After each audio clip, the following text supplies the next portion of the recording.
Good morning, everybody, and welcome back to CCT. It's another fine day here where we have the playoffs in full swing. My name's Over, joined by two beautiful faces next to me. It's going to be Zola and CMD. And yeah, it is going to be our playoffs day here. It is the quarterfinals coming up. Gents, we've got a few games for us lined up. And I mean, before we get to the details of that, just share your thoughts, share your feelings. How are you on this fine day on Saturday? Yeah, look, feeling good. Obviously, by tomorrow afternoon, we'll have our grand finalists and we'll have our winner. So I think it's going to be an interesting one. I'm quite sad that we're not getting to watch that Passion UA CYBERSHOKE game. I think that is the highlight for today. Not to say that the other games don't have that same it factor. I just think Passion UA CYBERSHOKE, they're probably on kind of similar ability, similar level, and I think that would have been quite a banger to watch. But either way, feeling good and looking forward to these next two matches. And you, CMD, Charlie, how are you feeling here? How are you doing? Yeah, I mean, I actually think we have got the banger today. I'm looking forward to this one. I think the first game's really like the teaser for today, for me at least. I think this is going to be an exciting game. You've got a team that's on really great form and you've got a team that's a little bit shaky. But there's always a bit of upset potential there. And then I think the fact we've got NIP versus Navi Junior coming up next, I'm really thrilled for that one. We've had a few up and down sort of decisions on the cast as to where that one's going to go. Fred's already pointed out that he's got his prediction. We've had a couple of different predictions yesterday. I'm sure me and you are thinking of a few different things. Oh, and yeah. I think that really sort of leads to an exciting game number 2 for me. Oh, I couldn't agree more, absolutely. And here we have the schedule for the day, so everybody gets a better visual idea of what awaits for us, and of course for the day or for the hours later. Partizan Betclic, aka Apogee, is going to be our first matchup at 10 o'clock, starting in a few minutes, however long. Then Navi Junior versus NIP is going to be the second match. You've already mentioned your piece about it. We'll talk more about it once we get to it. And then later today, Big versus TNL and Passion UA versus CYBERSHOKE. Both games look promising. Big yesterday looked really good. A little bit weaker on train, but hopefully that's nothing. Let's focus now on the match at hand. Partizan versus Betclic Apogee, or we might as well call it Apogee, right? It's going to make our lives much easier. Partizan versus Apogee, it's the Serbian squad versus the Polish squad, the squad that has been kind of making a lot of waves, and we might as well jump onto the actual lineups. And I want to talk to you here about Apogee. Zola, bring us about the team itself. You know, we got Jacob, I think, highest rated player, right, alongside Hypex. What else can we really put on the table? Yeah, look, I think when you look at kind of how they played in Bucharest, I think obviously a great result against the Mongols, against Astralis. These are some, top tier teams. Obviously, when facing off against, your Phases, your Auroras, they didn't really get the results they won, but they're clearly making waves. And I think a lot of the time you might look at this roster maybe 4 or 5 months ago and go, okay, well, they're about 50th in the world, 60th in the world. Let's see what they can do. And now they are really proving it, trying to make their way into top 20. Obviously, they're currently 26th in the world. They've been really impressive. I think a lot of the time when you look at this roster, you talk about Hypex and Jacob, but I actually have been really impressed with HFAR. I feel like he's really good when it comes to kind of the anchoring roles that he has.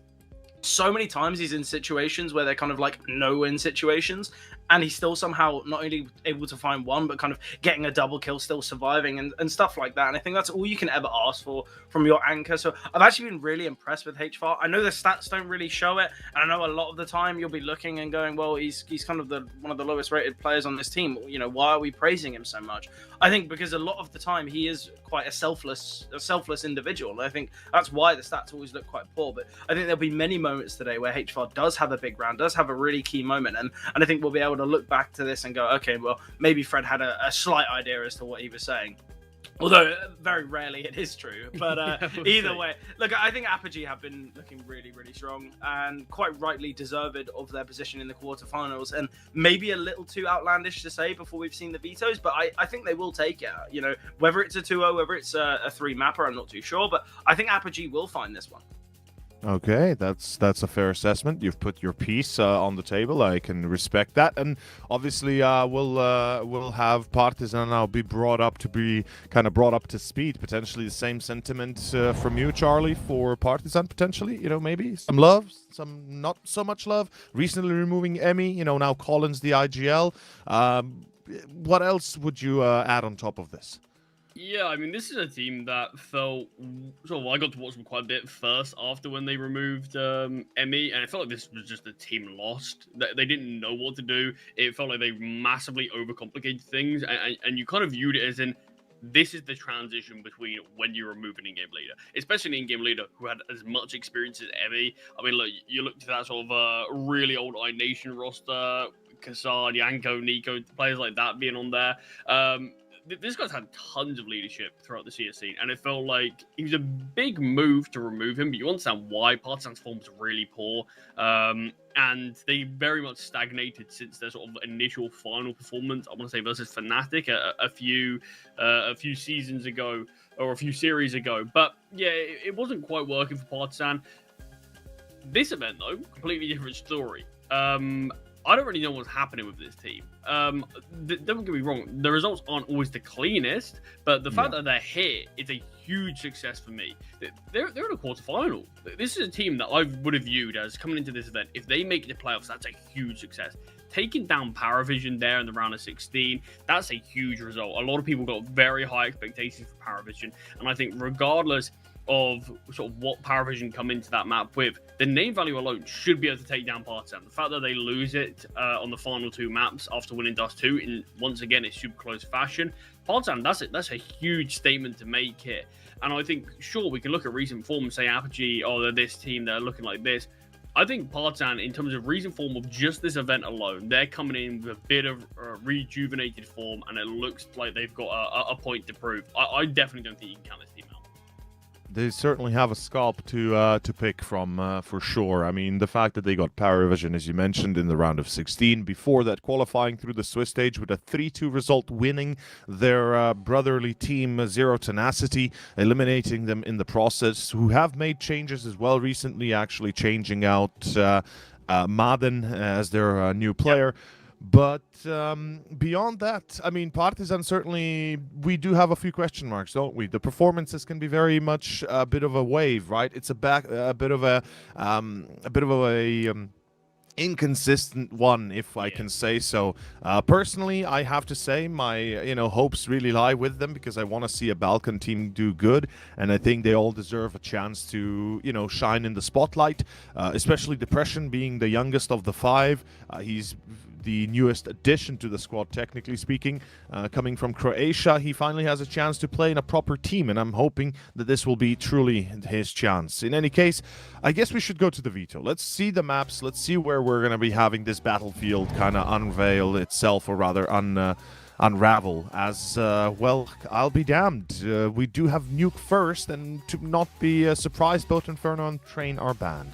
Yeah, I think it's a tough one for Partizan when it comes to the vetoes, because their insta-ban is Becklick's, or Apogee's second worst map in Train, and then obviously Apogee's insta-ban's Inferno, which is Partizan's generic go-to when it comes to these picks. So I think it's quite unfortunate for Partizan. We talk about how the vetoes, shouldn't really hold that much weight, but in a game like this where Partizan are quite off form, you look at the remaining maps, their second best being Ancient with 44% win rate. It just goes to show how heavily they've lent on Inferno in a lot of these series, and the fact it is Apogee's instaban, it's just a bit unfortunate. But I think the Dust 2 is probably the only other avenue that Partizan have here, because we haven't had that much sample size for Apogee. Ancient as the decider, I think it's going to be a tough one. Statistically, one of Apogee's best maps. So, look, I think it becomes difficult for Partizan just before we even see the vetoes unveil because of the instabans.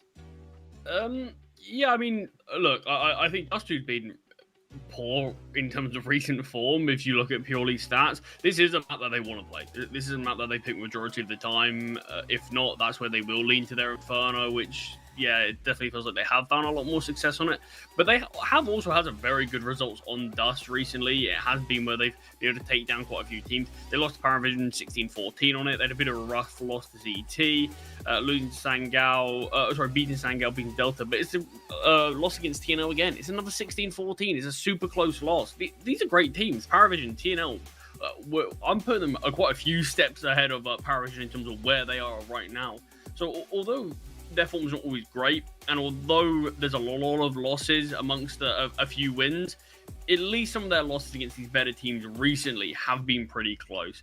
I do think Dust 2 really is a good opportunity for them. I do agree. I think Nuke's going to be a difficult time with things, but I think for me, I do really think we're going to go to Ancient. Okay, so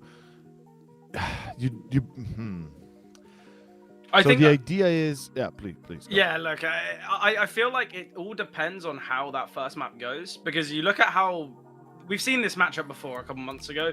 BetClick won Nuke 13-1, and then obviously, I think if we see a result like that, I think not only will the confidence be shattered, but it's clear the kind of ability on the Apogee side will be really kind of hot and heavy. So I think if we see a blowout on Nuke for Apogee, that's where we're maybe thinking 2-0. Yeah, if it's close, then we can argue a bit more towards Partisan, I guess. Okay, but let's get this firm and steady on the board. Like, let's write these down or make them more official.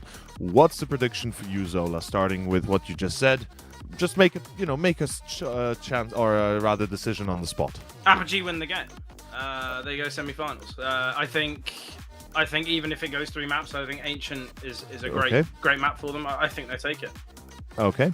And Charlie, I mean, are you standing in the same idea, or are you fixing more towards the fact that Partisan could be, winning it back on Ancient, given that this wouldn't be their first rodeo, and having the chances recently, having won against Paravision, Zero Tenacity, and Delta recently, 3-match win streak with 2 1s, do you think they can take it a 4th time and make it a 2-1 on a 3rd map?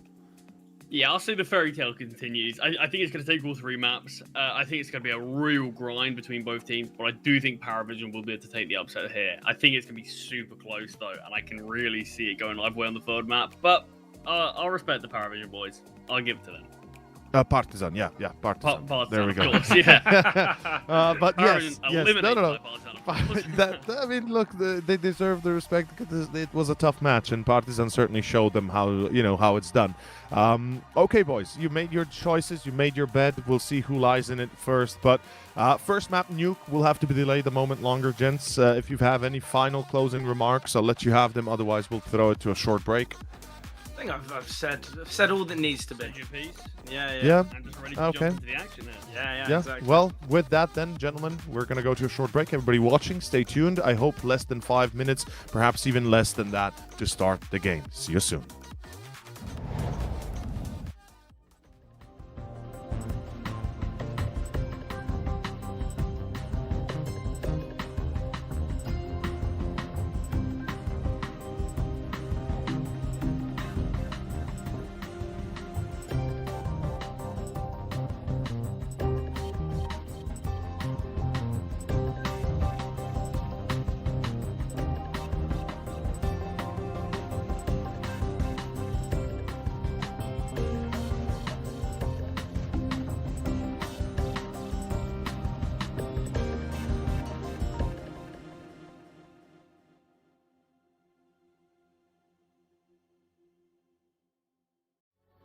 Blindsided, I trusted, fell for you.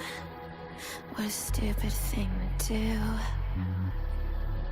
Blindsided, high hopes, but they fell away the moment you lied to me.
misguided, led astray, trusted too easy, blindsided, strung out on the smallest string, had me questioning everything. I don't know where I am now. Pedestal I had you on is crumbling down on the ground. It was all illusion. Where do I go now?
Welcome back, a slight delay, but we're heading into the action now. It is BetClick's map pick, it's Nuke. And this is going to be an uphill battle for Partizan. They do start on the CT side though, so a slight advantage, the HUD is flipped, but BetClick, they're going to look to maneuver to the A-bomb site. We've got Hypex with the flashes in hand. And here it is, fast pop, I like the idea. And I like the execution. Love rounds like this on the pistol.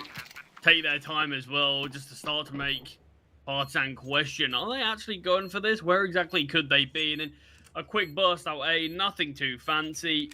A little bit of util around it. And you're not going to get a clean round like that for the Polish side. No casualties for them. Kindo and Dragon might just even look to keep what they have. Dragon with the armor and jewelries. Kindo even maybe just looking to bring this flash over into the next. But 3 kills all it took to break the Partizan defense. Yeah, it was nice flashbangs as well, but yeah, it was just the clinical shots there from BetClick. It's what we've come to expect from them. Not only are there a side that kind of have a lot of intelligence when it comes to their game plan, a lot of strategy and synergies, but they've got the individual ability as well. And that's why they have been able to rise the ranks so effortlessly here in the last couple months. I'm curious what Partizan going to do here, because obviously you've got that saved armor, you've got those jewelries, and we are going to be seeing a force by Dragon. I like the idea. Keep the money for the AWP in their next full buy. I think it's the right idea. Yeah, these jewelries aren't great against armored opponents, but I'm curious to see what success they can find here. But plenty of second round force buys being seen, not a huge amount of utility for Partizan to play with.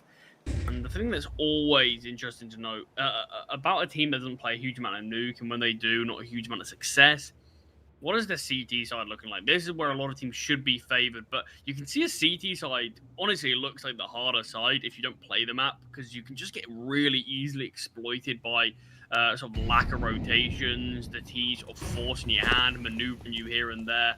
And Apogee is certainly a team more than comfortable on this map. So curious what Partizan are going to bring for us on display here. But so far, outside control fully given up from Partizan. Yeah, look, I like the idea of the double rotation down towards Secret from Partizan. It's just the idea with the smokes down. That's how they were going to deal with it. And look, I think Partizan, although they haven't had the best of times on Nuke, it's clear they've got an idea of what they want to achieve. Vladden just clearing out deep lobby, but Demo eventually with that late rotation in will take him down. So a man down now, Partizan. 35 seconds on the clock. Kindo, nice elevated angle, but the problem is his teammates have all fallen on the A-bomb site beforehand. Demo will get executed with the AK here, and Kindo's retrieved a rifle. And this is where Kindo might just want to keep this rifle in the next. Yeah, I mean, it's a nice upgrade. It's going to have to be Nico in the next round anyway. Keep an AK in play, see what you can do with it. Depression's doing the same thing with his 5.7. Might be able to look to steal a weapon and save that into the next. But Apogee more than happy to play down the clock. Clean entries again into the bomb site, finding 3 kills. You can see Vlad and Collins, no damage dealt. Obviously, Vlad was the first to fall, but even though Kindo does find that kill, it doesn't really matter. It is the 2.4 loss bonus. So I'm thinking, Depression's obviously got armor. Kindo's got a rifle. Can drop over for mass. Yeah, Kindo could drop a FAMAS. Dragon could get out a rifle. Depression can get out a rifle as well. He can drop the 5-7 over to Vladen. It wouldn't be too bad of a buy. Obviously, they don't have to go for it, but that's seemingly the intention. I think the biggest issue for me about it is that the money is pretty good for Apogee, and it's not exactly like you get as much success if they won sort of that second round, or even if they just did damage. But even if Apogee lose this round, they're still having a buy in the next. Dragon's invested. Let's see what can be found from said investment. Kindo, quick here towards second vent. Prism's got a Mach 10 in hand, so expecting a bit of speed to this hit, but Depression taking control here in Hut. I feel like this is kind of a perfect altercation for the 5-7. Yeah, it's going to back out slightly. Maybe just a bit hesitant of getting cleared too quickly. There's a couple of extra mollies in play that can force Kindo out, and that will be a real big weapon to remove from the hands of Partisan. But yeah, it's interesting because with Dragon's investment, that it'll kind of limit Depression's chance at an AWP. He can bring one out, obviously, in the next, but it's going to be at the cost of certain pieces of equipment here or there. But decent damage dealt to Demo early doors as we've passed that 1 minute mark. Now Apogee show their hand as they make their way towards ramp. Collins caught out entirely, but still able to find one. Yeah, excellent from Collins there. I don't actually know how he's been able to get a kill. Dragon rotating in late, taken down by Jacob. That is one of the rifles falling. Kindo, it's quick enough to get towards Secret before the bomb goes down, but the Molotov is going to create some problems here. In fact, landing outside ramp, so becomes quite tough. Still, we've got Kindo here. Door open, but that's when we see Demo swing. I love the idea that Hypex makes the noise. Demo peaks, although he's low HP. Still confident with it. Gets taken down, but Hypex there for a quick trade. I really like the idea from BetClick. I mean, that's the thing. Kindo does pretty great, actually, to be able to find one. Finishes off the damage that he dealt early into the round to Demo. But like you said, it's the setup. That's the contingency. At worst, it feels like you're guaranteed a trade, and that's exactly what comes through. The bit more of a heavy investment in this round for Partisan doesn't really find the success. A couple of kills found. Vladen can save over this M4. So Dragon will have no issues in terms of getting a buyout. Yeah, I was going to say... Yeah, a bit worried about. Because otherwise then you feel like you sort of lost a pissed round, you go for a force, you kind of go for a bit of a half force, or I guess just a half buy, or some players invested, and then even in your fourth round, you still got weaknesses. But yeah, I guess thankfully with that saved weapon. Look, I guess you could compare it to like kind of a hero AK in some of those Tech 9 rounds. Like, okay, yeah, it means someone's going to be on a lesser weapon in the next, but it's the idea that you've got the possibility to win a round. And I think, look, you've got 2 rifles, you've got 2 5.7s. I think it's definitely a possibility for Partisan in that last one. Obviously, that's not how it pans out, but I quite like the idea that they're, you know, giving themselves a bit of a half chance. We do have the AWP in play, though, as mentioned. Hopefully, it will be the difference maker for Partisan. Otherwise, this CT side could already look quite difficult. We talk about how the T side pistol just gives such a kind of an easy foundation for this T side. Oh, Depression spotted one. Dragon finds Demo. Dragon doubles. Hypex eventually gets that trade. Big ramp hold from Dragon.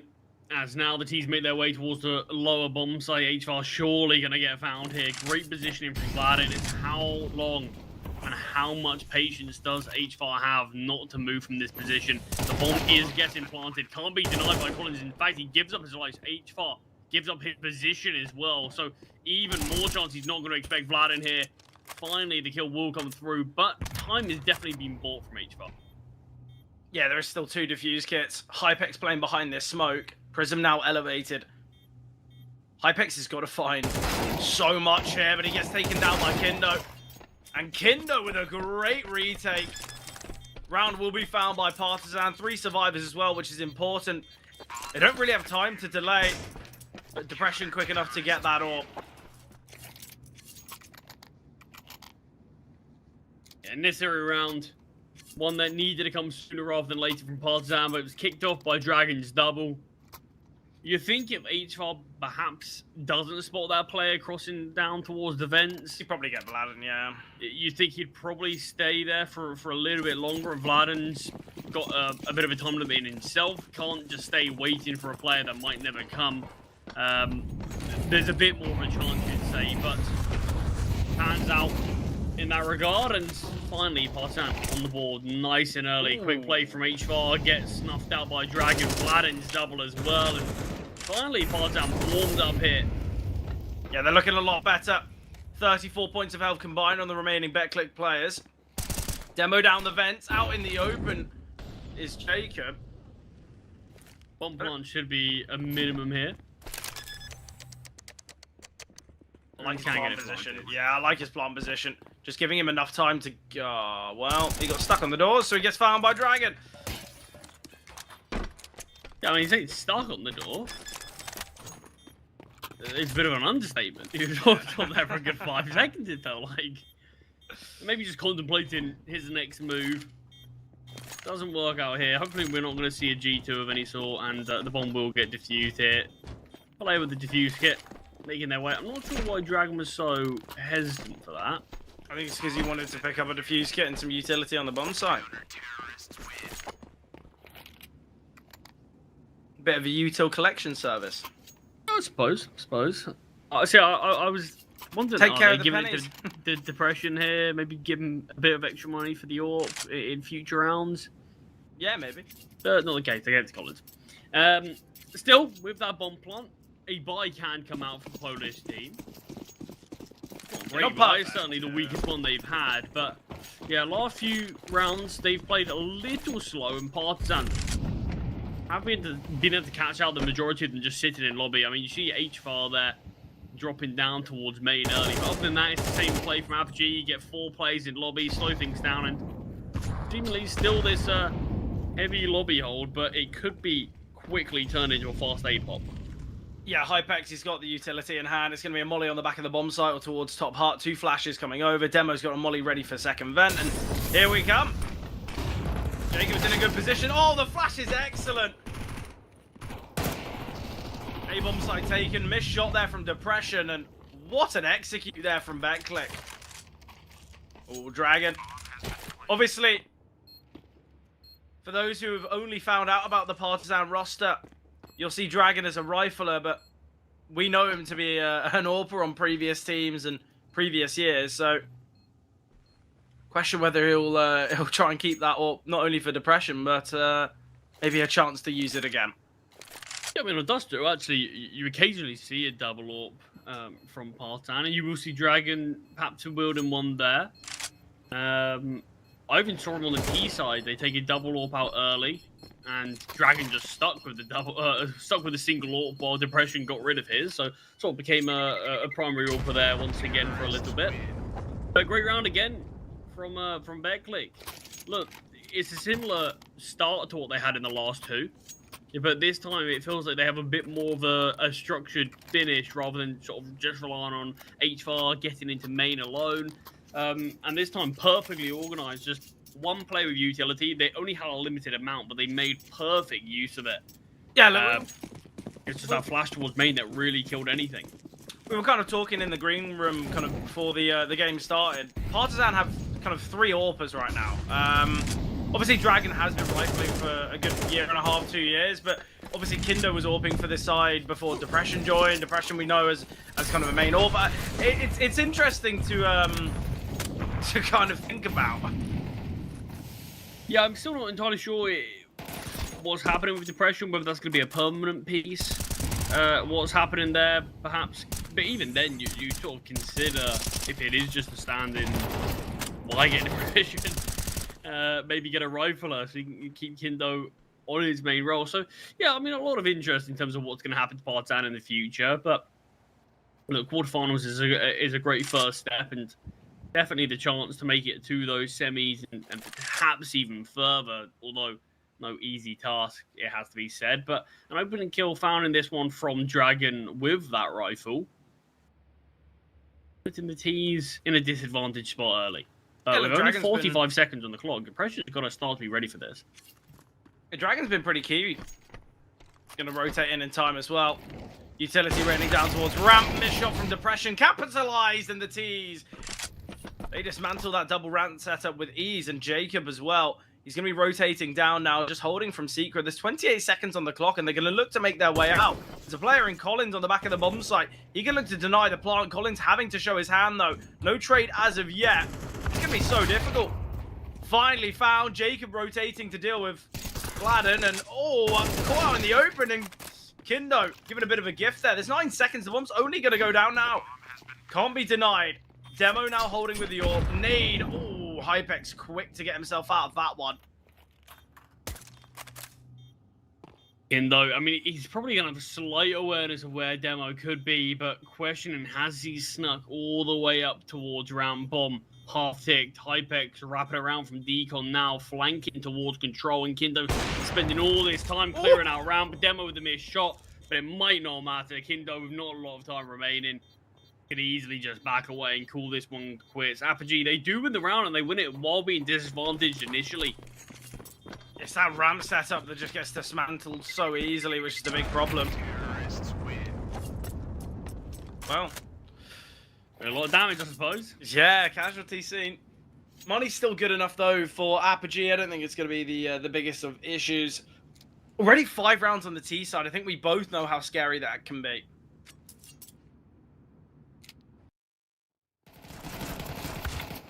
Yeah, I mean, look, we knew map number 1's always going to be tough. I think Partisan, regardless of side, didn't have to show us a lot on both halves. Because Apogee, they're more than capable on their T side, they're more than capable on their CT side. So they don't really give any opponents on Nuke any room to maneuver or breathe. But we've seen a couple of decent rounds from Partisan.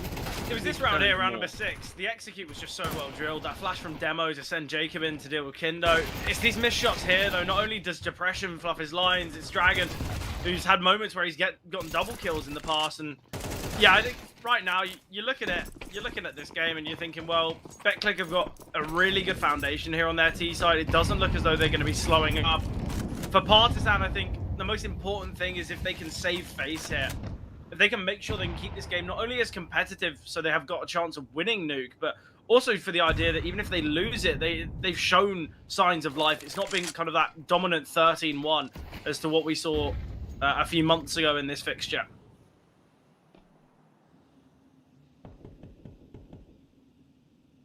Opening kill from the T side.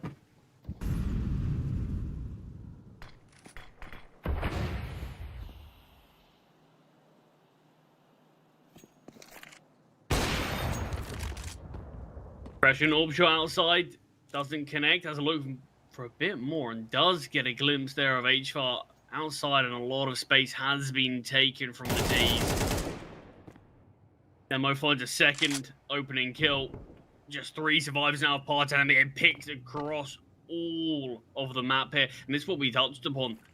Even this CT side, despite being stronger side statistically, it can look really weak if your hand's being forced. And Apogee in this round are doing a perfect example of that, just Dragon and Depression remaining.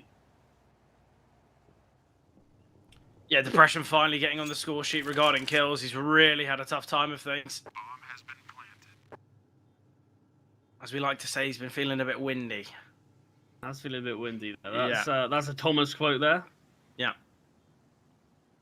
And it's one of my favourite quotes I've ever heard a CS player say. Nice find here from Dragon, in fact. Obviously, there's no real chance of winning the round here. It is just trying to whittle away at some of the economy of Apogee, which obviously with no survivors in the last, it definitely can have some implications. But it's not a huge amount of rounds remaining. The quick switch. How was it? Spotted and still can't find. Yeah, it's a tough one. Still, though, look, in these rounds, Partisan, they're having, 1 or 2 players survive. And it's giving them the idea and the realization they can invest, because it's going to be a buy in the next anyway. But the problem is they're just losing these opening picks. They're not really being as creative as you need to be on the CT side of Nuke. And I think not only is that coming with the fact that they clearly don't play that often and not that confident, but also BetClick, I think you can see by the round timer when BetClick looks to activate, it's very late in the round. So yeah. I think Partisan are realizing, well, we can't look to take space because we don't really have an idea of what BetClick do in the mid-round. Well, I mean, look, you can easily see, for example, Partisan look to take space. Basically, they're taking so much time, they're holding to this. They're ready for this aggression. Nice way to slip down the vents, and we're going to now get to see a nuisance being caused. Depression's dead to rights, surely. It's only a matter. Ooh. Actually has the awareness to turn. I think that info just relayed there. Yeah, Dragon must have seen him. Or at least had a good idea, just warning.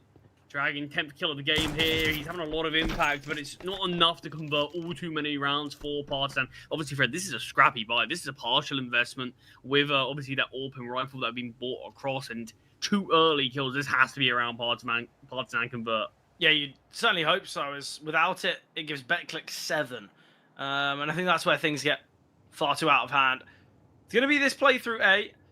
I don't mind the idea of this, and when you're looking at where the heavy-hitting weapons are, they are completely gone from the A-bomb side. Dragon might be able to catch a bit of a timing, as Jacob is creeping towards outside, but Dragon, playing chase here. He's currently in garage. Dragon not connecting, and Dragon taken down by H-Bar, and this gives Jacob so much time to work with now. BetClick can just sit silent in lobby. They can just wait. There's 30 seconds for Jacob to activate in heaven. Collins having a slight look here and there. He should be fairly comfortable. He seems very much aware of heaven, but I'm not sure why. Oh, and Jacob frantic with his findings, but does connect.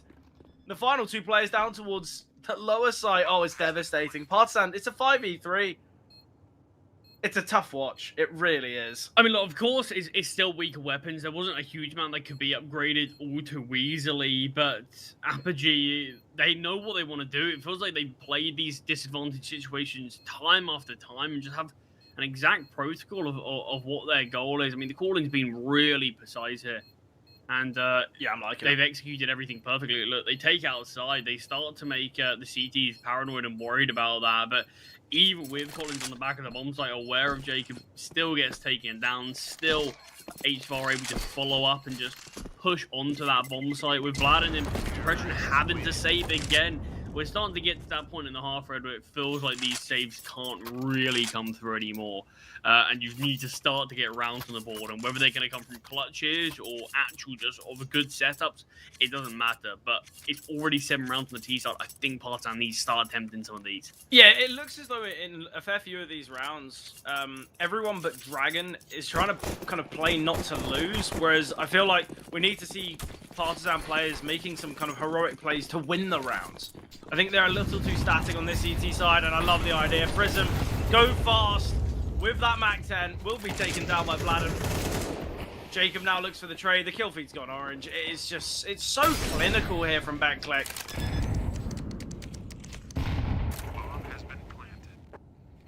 And it's going to be another round that finishes the exact same way. Dragon, Depression. Not a lot of chance in this. I mean, look, it's about to be 8-4. Depression's got 4 deaths. Yeah, when you obviously when you say 8-4 as in best case scenario for Partisan, which is just ridiculous. 4 rounds on the CT side, it's not enough. Yeah, and I mean that's the thing. I did actually get to watch, I think, one of the first games Depression played for Partisan. In fact, it was a reasonably similar outcome where they were just getting absolutely battered, and Depression had like 2 deaths. It was pretty crazy to see. It's like, I mean, look. You love that you're all for saving. This means constantly can get that AWP out. But you don't want to be in a sort of mindset where let's keep this weapon alive. Let's make sure I survive. You want to see this AWP going for opening kills. The AWP is insanely valuable on this on the CT side of Nuke. It's not always easy to wield, but there's so many different angles you can get kills. There's so many different ways you can go for opening finds. There's a lot of that can be gained if you're a mobile AWPer. And right now, it just feels like we haven't seen all too much of that from Depression. Yeah, honestly, look, he's had the AWP in most of these rounds. It hasn't felt like it. He's just been forced to save. And I think, look, 8 rounds now, I don't care if it's a 1v5. Partisan, you have to start going for it. You've got to start giving these rounds a go. You've given far too much, I guess, respect to BetClick. I get it. It's a 2v4 post-plant, 2v4 retake. It's not going to be easy. Look, you're not going to win a game if you just continually save. You're losing these opening picks. You're losing these bomb sites. And again, HFAR now looking to take some space. Prism will find Collins. Oh, it's just like lambs to slaughter. Partisan are just being picked apart.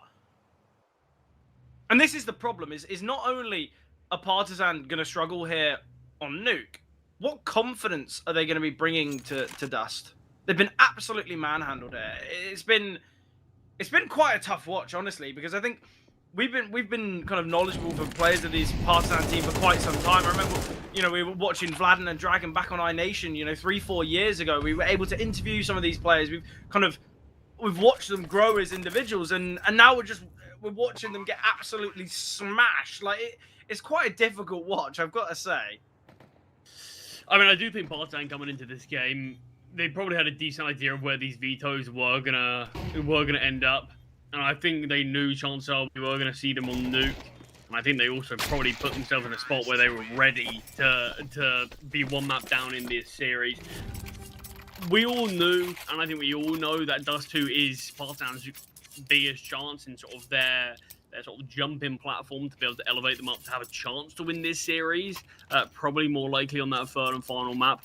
But I definitely think we still would have liked to see a little bit more here on Nuke, because just 2 rounds on the CT side, it's been difficult, but you've got to praise Apogee on the other side of things. I think they called a masterful game. Yeah, not only is the cooling great, the individuals have looked stellar. Oh, 100%, yeah. Winning every gunfight they take. Yeah, it looks really good. Depression taken down. Look, at least he's trying to get active here. Trying to push into Secret.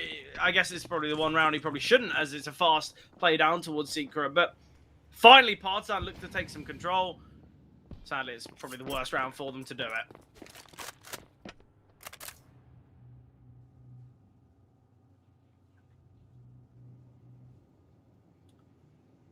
I don't really know what I can say. I think we all know where this game's going.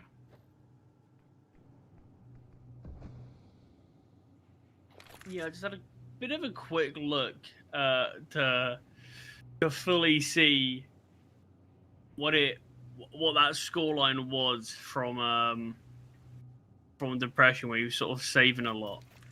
And yeah, it was a really close first half, I believe, on Nuke. And we just sort of back and forth 6-6, and I think he only had like 2 deaths. And that was pretty crazy. But final round of this half here, perhaps Partizan can find a glimmer of hope amongst this pretty bleak looking first half. Jacob on the back of the bomb side looking for something. Prism finds the kill. The bomb can actually make his way up towards the upper side, and that's exactly what it's done. Digits getting punched in now from Prism, and a real good chance here for Partizan.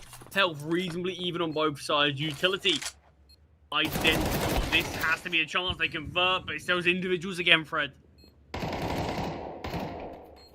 Prism, he's so well positioned for this, Collins. 6 HP on both, but it doesn't matter. Demo denies, bet click, fine 10. Double digits on the T side of Nuke. Oh, it's tough. It really is. Yeah, I mean, you've got to hope that we can see probably a little bit more from Partizan just in the second half. I think we know where map number 1 is going to be going now. I don't think there's any point in sugarcoating it. Apogee, they've done enough work in the first half.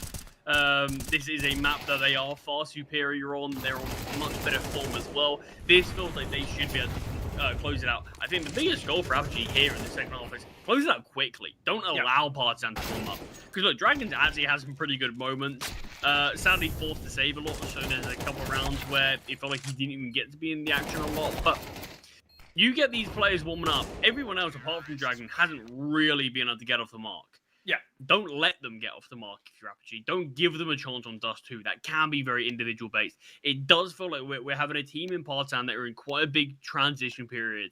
And it's a sort of a long process that we're going to need to wait in terms of removing your in-game leader, getting someone else cool. Is it going to be temporary? You're going to look to bring in someone. Yeah. There's a lot of question marks around Partizan still right now. But Dust 2 is a map where it does feel like you kind of can rely on sort of everyone's calls, a couple of mid-round calls from a lot of different players. As long as your individuals are there, you certainly can win a map like that. Yeah. Don't give them a chance to warm up for map number 2, is what I'd say to Apogee. Yeah, definitely not. I think right now you look at the most recent game that Partizan played here on Nuke. It was a OT loss to Sangao, but they got 7 rounds on their CT side, and even with 7, they weren't kind of formidable enough to take it in regulation, and obviously lost in overtime. But yeah, I think it just goes to show the fact they only find 2 rounds on their CT side. Just goes to show how difficult this one is going to be. But look, I'm right there with you. I think for Apogee, the fact they have really looked, you know, so confident, and not only with the calling, not only with the game plan, but the individuals, I 100% agree. I think if Apogee deny Partisan warming into this game, I think that's where we're saying, well, look, well done. You're probably going to win the series now. But a nice opener. 2 nice openers, in fact. Jacob rotating in. That's been denied by Kindo. It's a 2 versus 4. Demo spots out Dragon. Julie's in hand. Kindo holding as well. Demo, is he going to be ready for there to be 2 players directly underneath him? This is so awkward. I think the only way you win this is just dive out of heaven. Yeah, I mean, heaven for me has always been a position I absolutely despise retaking from. I think this round's been a perfect example. Nice couple of kills there towards the end from HFAR, but Partisan, as soon as you're in that 4 versus 2, that's a round that's always going their way. HFAR does get dinked on down. Will be able to still save this armor, though. Depression falls. Could be a decent chance at a force buy. There's no sort of cheap armor upgrades or anything. You're forcing Partisan to fully invest in everything, as Collins didn't have anything to save into the next. So, yeah, we are seeing BetClick bring out that force, but I don't think that's much of a surprise. But step 1 done for Partisan. Honestly, I think if Partisan win the pistol and then lose to this force, I think not only does it affect their finances, you know, much more, but also I think that's just going to play at the mines. It's going to just really piss them off. Obviously, winning the pistol usually allows for a bit of a continuance on the T side, maybe get a bit more confidence. But if this force buy prevails, I think Partisan are really going to be disappointed. Oh, has he spotted him? No way he spots him over the smoke. I don't even want to believe that.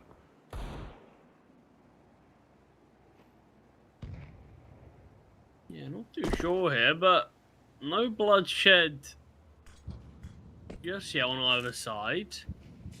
Slipex is searching for a player outside, but the player in Collins has already crept down. Dragon also is starting to make a move onto this position. And just perhaps making some presence as he is now backing away. Where is the end goal from Partisan? That's the question. I think they're waiting for an opener. They're waiting for an avenue.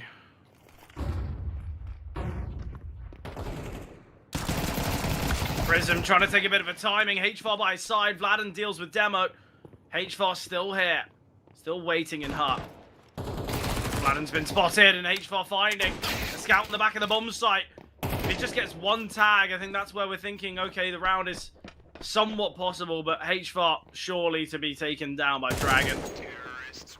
Partisan, they'll find their 4th and should be a 5th as well. I'll say where's the goal for Partisan? Goal's just to keep things slow. CTs start to get antsy. They want to make a move, start a lobby aggression, and Partisan more than ready for it. They have 3 players in that position, all holding, all primed, and finding so much success from that. It very quickly becomes that 4 versus 2. Double digits is where BetClick are going to have to stay for now. Not able to secure that 11th and just going to have to concede an eco.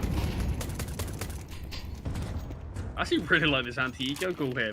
Quick down the vent. Couple of plays in lobby, get that bomb planted nice and early. I don't mind it. I got no issue with it. I love a little vent drop.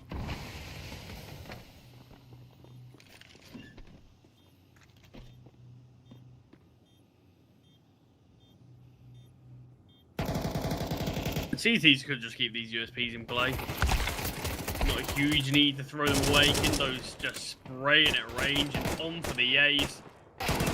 Not going to be able to find it. Vladen pushes forth and takes Hypex instead, but nice hold from Kindo. Not a casualty. Had exactly what the T's need. If there's any chance of making a comeback like this happen, you're going to need a stable economy behind you.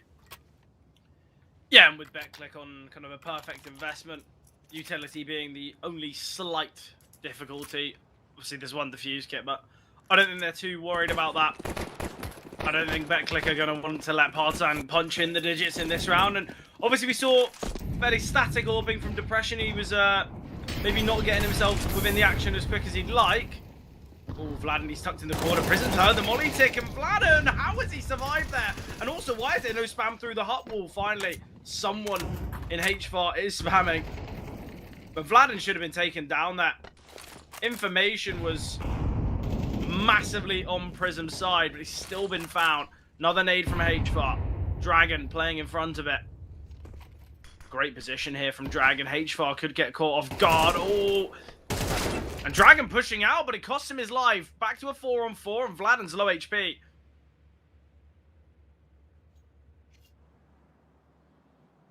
I'm backing all the way up. Demo's going to be cautious here. Demo's going to be really careful. He spots out one. Trade team from Depression, but that's great information. And again, the low HP of Vladen is still alive.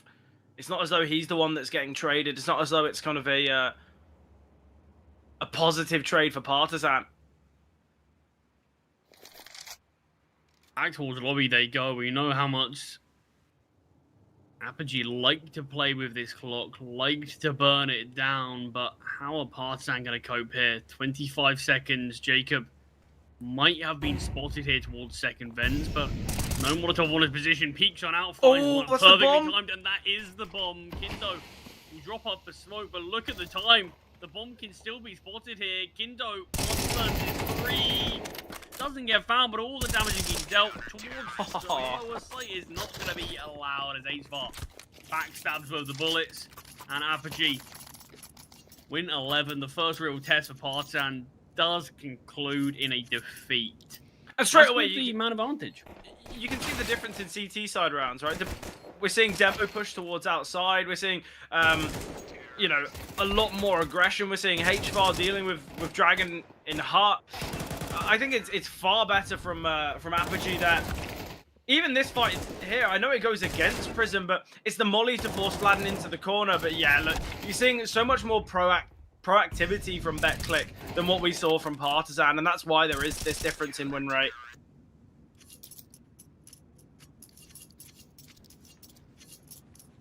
And finances for Partizan not looking great anymore. Depression and Dragon will struggle to invest. It's just a 1.9 loss bonus, so it could be the last real full buy here for Partizan. Yeah, and you can easily see Partizan just trying to keep some of these weapons alive if the start of this round doesn't go all too well. So, important take outside. And Hypex making his way with the AWP towards Secret. In fact, he's just posted on the bench right now, so They're a bit paranoid about this. A lot of information from Jacob. Will find the second player in Kindo. Advantage kicked off. H4 as well, finding Vladen. And Partizan, you take Secret, but at the cost of 3 of your players. And Collins backs away and tries to take space towards Garage instead. Will find 1 back. Yeah, honestly, I would have favored Jacob in that fight. Dragon now searching towards main. Will try and slip towards outside, but his teammate's fallen in the process. And that is the bomb dropped. Partizan. Not the most impressive nuke. Look, I did say from the start, I feel like the vetoes, they're not unfair, but it just falls nicely for BetClick in the way that Partizan's insta-ban is their weakest and BetClick's insta-ban is Partizan's best. I think sometimes when you have these vetoes, you kind of feel for the team that, I guess, they're a bit unfortunate, but look, it happens, right? Yeah. Yeah, it really does. I'm hoping Partizan can really show us what they can do in map number 2. Like I said, I already view this playoff run as a decent bit of a success story. Yeah. The fact they made it to the quarterfinals, I think this is really promising for a team in a bit of an awkward spot right now, and hopefully this is going to be something they can build on from the future. Because I remember sort of Partizan coming out of nowhere, instantly taking down a lot of teams, making it to that grand final spot. But since then, yeah, the team's really struggled to find its footing.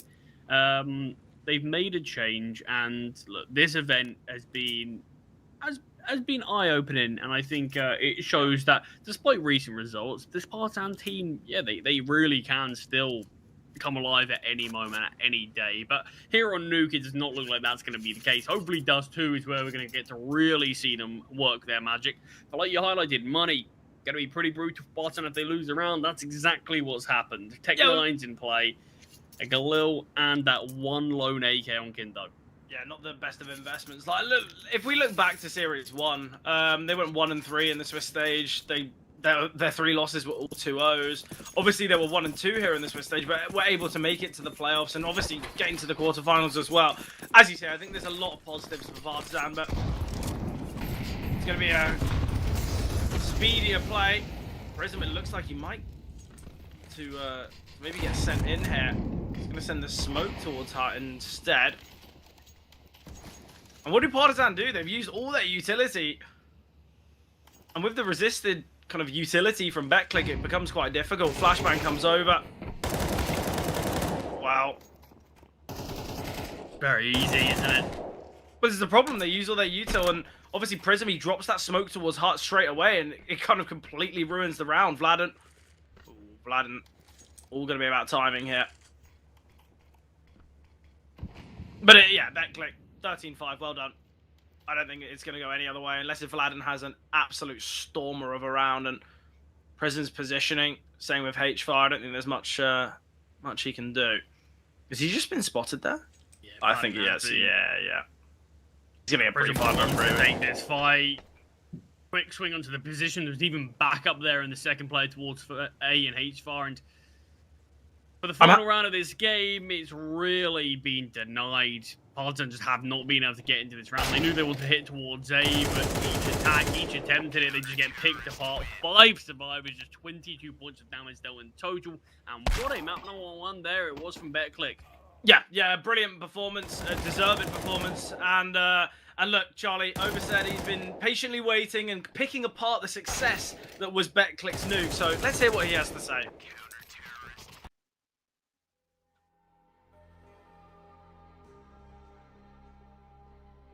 Go. Yeah, I pulled a haze right here.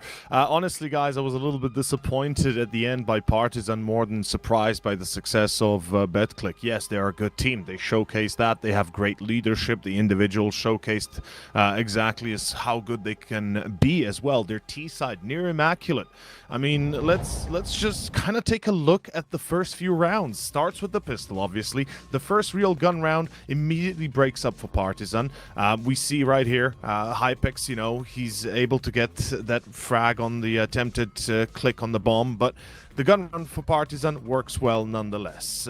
BetClick lose one, they lose the second as well. Kind of goes a little bit awry, especially with Jacob being caught with a nade in hand. Obviously the timing for Demho unfortunate, but these next few rounds are the ones that decide basically the whole half. I mean, we have entries across the board.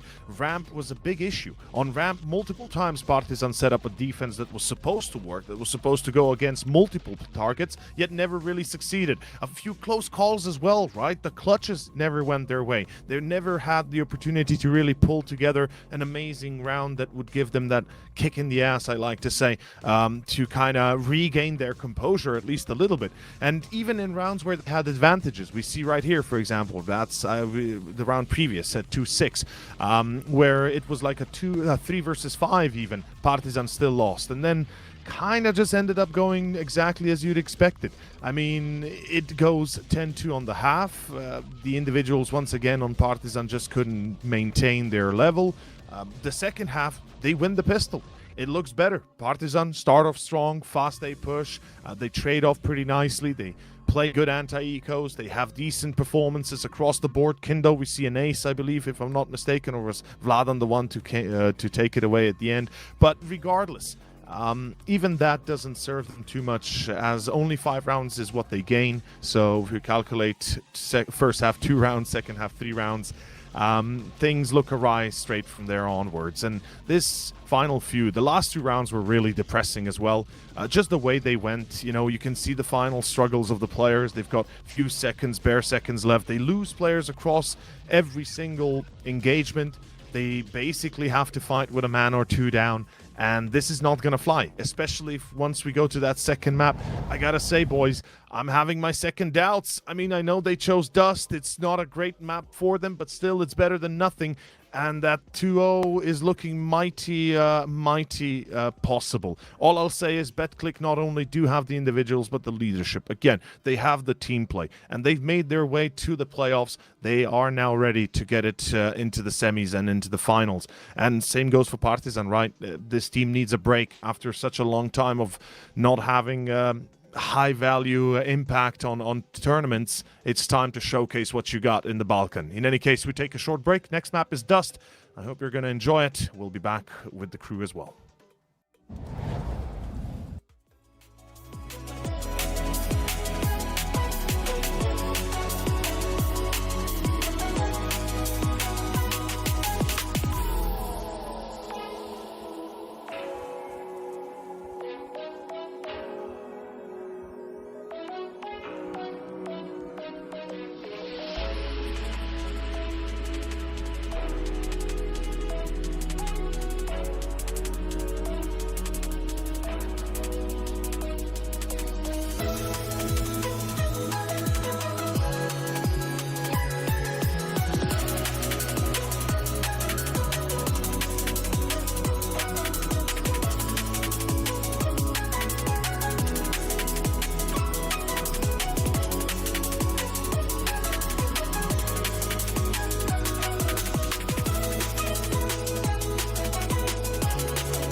And welcome back, everybody. We return to action here, getting ready for our second map.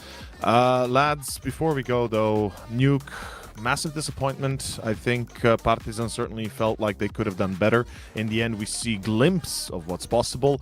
But do we still hold out any hope for Ancient? Yeah, honestly, I actually think we do.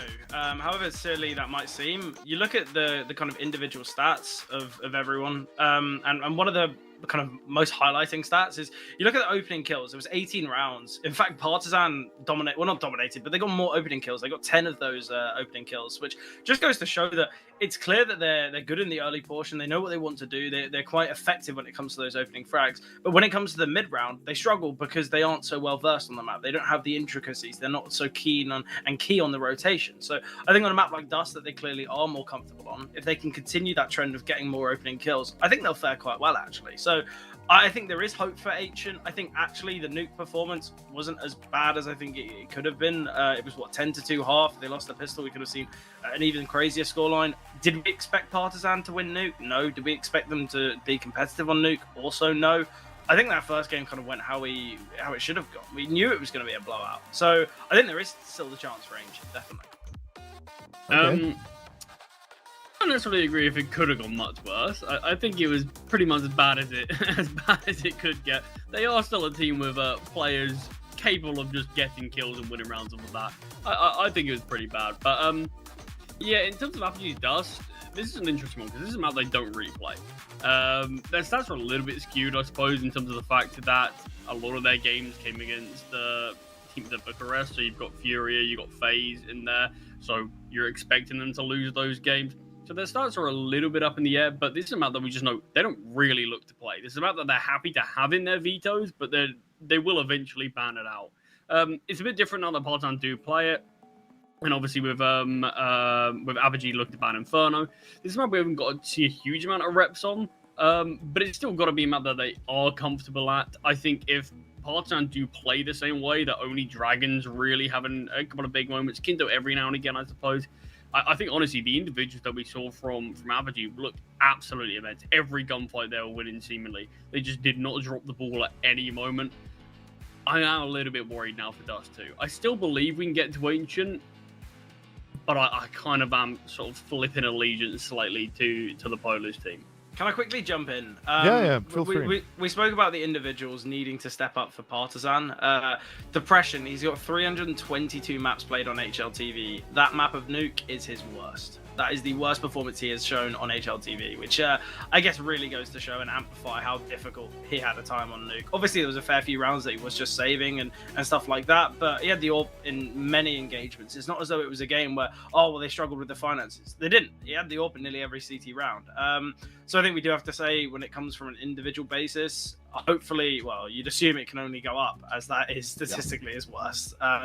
Maybe not the best stat. Maybe he's not too happy that I brought that up on the broadcast. But honestly, look, said. it's as you say, it's got to be said. It's something that I didn't go specifically mentioning in the after game, but I should have said it at least once. It's something that needs to be observed. Depression, he's their primary opera now. He has to perform. That's a fact of life. That's a fact of Counter-Strike. There's no denying it. And with that being said, let's hope he does perform. Dust 2 is our second map. Gents, take it away. Enjoy the series, and we'll see you after. Yeah, look, I think as well, for a Partizan team that does have 3 Orbers, the fact that Depression's joined this roster, taking kind of the AWPing role away from Kindo and putting a performance like that, it's not great, it's not perfect, especially as we move to such an AWP-centric map like Dust, but pistol round underway, better click on the CT side. And HFAR to get that early information. Quite happy that HFAR had a good game on Nuke. I feel like he's a player that does usually get overlooked. He's usually that kind of second or third fragger. Yeah, did have a lot of impact throughout the map of Nuke. Oh, Jacob. Great early find here. Information that there's at least one more towards lower tons. Smoke blocking any vision from Demo. Does actually get E-tag there with the USP onto Vlad and just spamming away. As it is going to be this short take from Partizan. They do have a smoke and 2 flashes in play. Each for, you highlighted him, he's the player tasked with holding this as it's a big B setup from the CTs. Flash coming down. Early dink's going to really soften up H-Bar. Jake's able to rotate in, find one, takes down a second as well, takes down a third, in fact, and the bomb will be planted for depression. But on for the ace is Jacob. Gets tagged down even further, and what a way to kick things on dust. I mean, look, we said the individuals are there for Apogee, and I think Jacob showed great map number 1, and what a way to kick things off for map number 2. He's already got the same amount of kills as Depression found throughout the whole of Nuke in 1 round. Yeah, it's I guess there's a reason why his name's Depression after that performance. I mean, in terms of actually talking about Depression a little bit, he's an interesting player that we just didn't really actually get to see a lot of him last year. He was a name that was sort of floating around 2023, 2022, 2023. Spent a bit of time on a number of rosters, iNation, AGO at times as well, and there was a really promising player in there, but yeah, just for some reason didn't really get a lot of HLTV games in on 2024. So yeah, it was great to see his name sort of back on the server with Partisan. But yeah, form's definitely been a bit up and down, but I suppose that when you're joining a team that them itself is pretty up and down, that kind of is only part of the game, I suppose. My favourite thing about this round is that Jacob dropped the AWP over to Hypex. Obviously getting 5 kills, allowed to bring out the big green. He's been dropped to FAMAS in return, but Hypex having impact with the AWP already. A lot of damage dealt by Prism. This is the force buy, but Partisan might get silenced here. I think we only got to see one AWP on Nuke from Hypex all the way throughout. Just didn't opt for one on the T side, really. And then with the rounds initially going the way of Partisan, I think we only saw him actually purchase one and sort of win the game from there. But yeah, it's only going to be a player that I'm very excited to see what he can do on Dust 2 with this weapon. But so many players softened up now, even more so with Depression. And even if they head towards the B-bomb site, you think Jacob could at least clear up a couple of them. Not entirely sure what Jacob is watching. Yeah. They've smoked off mid to B. I don't know. I don't know either, honestly. Maybe he's just more worried about tunnels. I don't really know why, though. Crouching on that angle. Yeah. Yeah, maybe just a bit of miscommunication. Maybe thinking his teammates are covering that position. But look, a B-bomb site post-spawn, there's always a chance. Yeah, notorious for its difficulties regarding retakes. No utility as well. No defuse kit either. Oh, no, there is a kit on Hypex. But they're just going to have to save. Partisan, they've been given a gift, but... Big mistake. Yeah, not only is it kind of the over-gamble from BetClick, but also Jacob just holding nothing. Honestly, I think if he holds towards doors, he finds all 3. I mean, that's the thing, there's a really good chance of that. You imagine worst case scenario, he'll even go 1-1. Yeah. Where a trade can come through. But even then, that should be enough. That should be what Apogee need to be able to go on to win that round. Yeah, huge mistake there in that one for the CT side. Great pistol round from Jacob. Just all of that weight given up in an instant, really. So much damage dealt from Prism. So much damage dealt from other players as well. And still just weren't able to convert the round. But of course, with the saved weapons, a buy can still come out. See, that's where honestly you question maybe the AWP just held them back slightly. Yeah. In a round like that. Yeah, I think as well, maybe... Obviously, we said Jacob could have just been crouching, holding towards tunnels. He could have just been tucked in the corner that Prism's playing and holding doors. You know, there's no way they're going to be emerging out tunnels without making noise. Demo on the back of the bomb site, going to drop a smoke. This will all be with the idea to bait Prism in. We'll get the trade, though. Depression going to be jumping round. The flying Mac 10 finally connecting. The rotating in Jacob with the Deagle can find. Down to a 2 versus 3 now.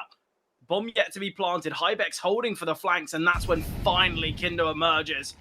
This is all going to be about timing. Kindo's trying to cut off some rotations. HFAR has been found. Shot from Hypex connecting, and Hypex needing the last. Found by Depression. AWP can be saved. Finance is looking pretty decent for Depression as well, and the fact he doesn't need to invest in the AWP, he can drop over 2 AKs. Again, it's a bit of a misstep from BetClick. And the dream start on Dust 2 is very quickly turned into a nightmare. You'd think they'd be able to bounce back in the 3rd round, potentially rectify the mistake that they did make. But here we are, just with a eco round in the 4th. Demo getting tagged down through the doors from Depression. And it is just this long setup for BetClick as they flash their players in and look to take some of this space. Potentially get a bit of a big flank going.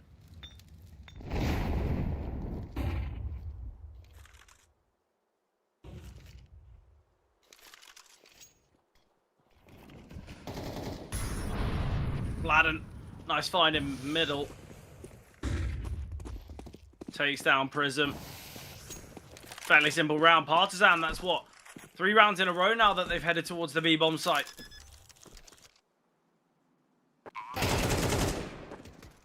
Essentially ready to look to exploit what they might think is a weakness here, or maybe just what they're more comfortable with. HFAR will find one with the USP. Not able to get away with this AK. Jacob needs to find this kill to try to save that weapon, but Collins won't allow. All on Demo, the player that got tagged down through the door early. Perfect flashbang. No nonsense here from Partisan as they look to win that anti-eco comfortably and start to get another round on the board. That's 3 for them. I guess the real positive is for BetClick, or like the only positive they can take away from these first 4 rounds, is they actually they prefer the T side massively here on Dust. But still, I think we both know it should be kind of a 3-1 for BetClick instead. Nice find from Depression, takes down Prism. Kindo gets an easy one as Jacob completely unaware. Nade towards lower tons, in fact favouring HFAR. Dragon's been spotted. HFAR can find another. Needs to get a reload off. Hypex is going to go searching here towards long doors, and we have seen Collins. Ooh, bomb drop's going to be hurt. Collins. That's the freest kill Hypex will ever get. Yeah, with that kill two-man found, advantage. HFAR could have pushed through lower tunnels, and Vladimir was holding for that, but he's actually opted against it after that kill was found. I was a bit worried we were going to see HFAR just push through those double doors straight into Vladen's waiting arms, but after that kill, yeah, big turnaround here is Vladden. You can see he has to find something out here towards B. So ready for the angle, but just can't peek it enough. Does eventually find the kill, gets softened up quite heavily, but can easily delay enough time for his teammate to rotate in. There's so much utility here as well for Partisan. There's still another smoke, 2 HE grenades. Depression finally making his way in, and look how far the rotation will be. Orp now swapped to Vlad, and I like the idea of this. Bomb to go down now. There is an HE grenade on both Hypex and Demo, so they can deal with Vlad and with utility. Playing a fairly difficult angle to be naded. Depression just tucked behind. Oh, Demo's going to send the HE grenade now. Vladden taken down. He maneuvered towards Xbox, and that's where he's found. And Depression now in the 1 versus 2. They could just peek out from doors and window at the same time. And oh, Depression gets 1. Can't double down, though. Enough time for the defuse. Orp can be saved as well. BetClick finally the ones to win this B-bomb site retake. Yes, another round, though, where BetClick do look pretty comfortable. They look in a good spot. They've got these man advantages, but Partisan bringing them close, and I think that's desperately what we wanted to see from them. There's a lot of situations on Nuke where even when Partisan had the advantage, they just couldn't convert it. But here, they're the ones that are constantly keeping these rounds very, very competitive. And it all came from that massively key opening kill towards the B-bomb site from Vladden. But like you said, the CT side able to come out on this occasion looking better. It was a 5v3 there. Yeah, we saw Kindo and Depression get the 2 opening kills so quickly. I just wrote the round off, really, as Partisan could have just grouped together and won it. But speaking of playing shoulder to shoulder, all 5 players towards long here now for Partisan. Searching above the smoke is Depression.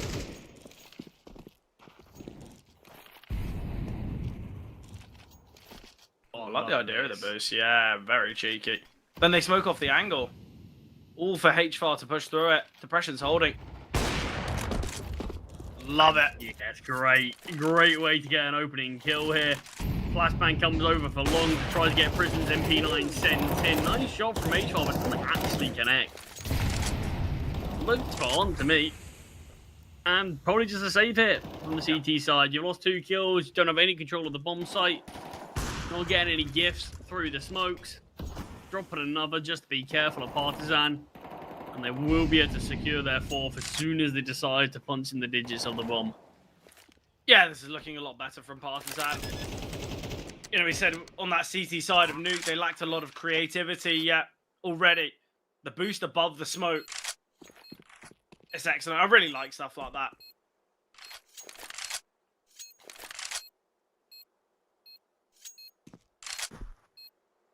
Look, Jacob got an ace on the pistol. He's only got 6 kills in total. It's been 6 rounds.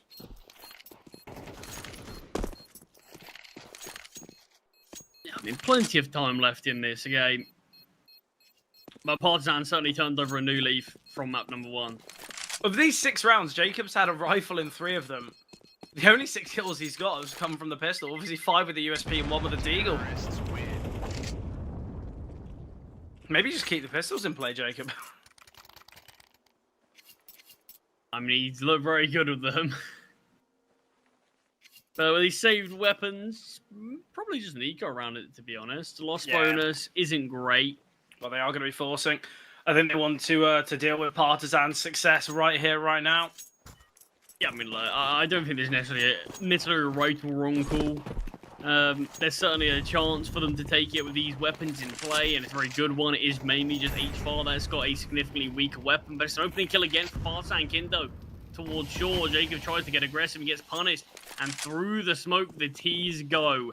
How ready for this is Demo going to be? Blinded by the first, takes down a second, and it's the Orb trying to trade of Depression. Does eventually get it. Made. A lot of damage there. Nice HE grenade. Kindo's going to be dropping into CT now. Oh, Prism holding. They're questioning why there's been no bomb plant. HVAR's going to be on a long flank as well. Depression and Vlad, are they going to be prepared for this double tunnels play? They've got 2 flashes. Depression, I think if he can send Vlad into CT, it'd be a great idea. And that is going to be the game plan. Flashbang coming through. He's going to peek on the second. Nothing seen. Hypex holding and Hypex firing. Depression's now got the orb. It's in such a chaotic position. And BetClick, they will find their 3rd round. They've got the opportunity to go for the double AWP if they want. But an important round for BetClick to win. As we said, they kind of threw all eggs in one basket, going for the investment around those 3 weapons. But they do get the result of it. Yeah, it's another B-side finish, and it's another round that Apogee do come out on top with that retake. But yeah, a lot of patience, a lot of discipline. You can see how uncomfortable it started to make Partisan on that B-bomb. So they tried to send Vlad in, just not ready for the AWP to be ready and waiting for it. And then, of course, Depression with the AWP. It's a tough position. As soon as he misses the first, you know chances are he's not going to be able to get an opportunity to get anything else. Tactical pause here for the CT side, as they're probably aware money is not great now for Partisan. They've got a full buy, of course, but nothing in the reserve at all. This is their chance to reclaim the lead that they got from that pistol. Yeah, exactly. It's about whether BetClick can kind of produce success in this one. Both teams with a lot of weight in this round. I think for Partisan, obviously the idea of extending the lead and, you know, pushing to the possibility of Ancient.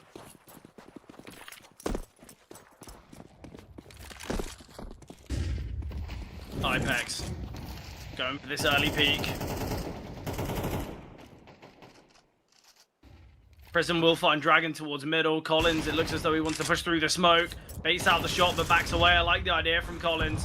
No need to keep himself in the fight in such an awkward engagement. Yeah, very close duel there between Dragon and Prism. That Prism just about comes out on top of. We've seen the last couple of rounds have Partisan openers, but despite that, they are the rounds that we've seen BetClick actually successful in. But Prism on this occasion does take it. And again, we've seen this from the CT side before, where they find this early kill and just look to lead into this 3-man B hold. Yeah, I like the idea of it, especially with how kind of consistent Partisan have been going towards the B-bomb site. And it will be this play through B. Jacob He's got a molly, he's got an HE grenade. I don't think he needs to take this fight massively. Okay, well, the 3B gamble could mean nothing. Jacob goes down. I don't know why. If you're going to gamble towards the B bomb side, I don't know what the reason for peeking 1-by-1 is. And Demo now, he's holding towards the doors. Flashbang looks good. The molly's going to take down Prism. And now it's all on Demo. They're picked apart so easily. But my biggest issue with that is no one's going to be helping you from CT. No one's going to be helping you from window. Jacob, you are towards the doors. It's not as though you're trapped in the boxes. Why is he looking to fight there? It feels like a great call that is just executed really poorly. I mean, I can't believe not a single kill was found from a 3-man B hold. But the thing, he could have dropped the molly towards window. He could have dropped the molly towards doors. I don't know why he's looking to fight. And look, if anyone is going to look to make that type of play to get the information and take a kind of a heads-up fight, look, let it be Prism. Let it be the player on low HP. Jacob just gives up his life for nothing there. It's a triple B setup that would have worked out perfectly. But they then have to go on peeking 1-by-1. Yeah, I think that's a massive mistake there from BetClick. Clearly, the pressure is getting to them.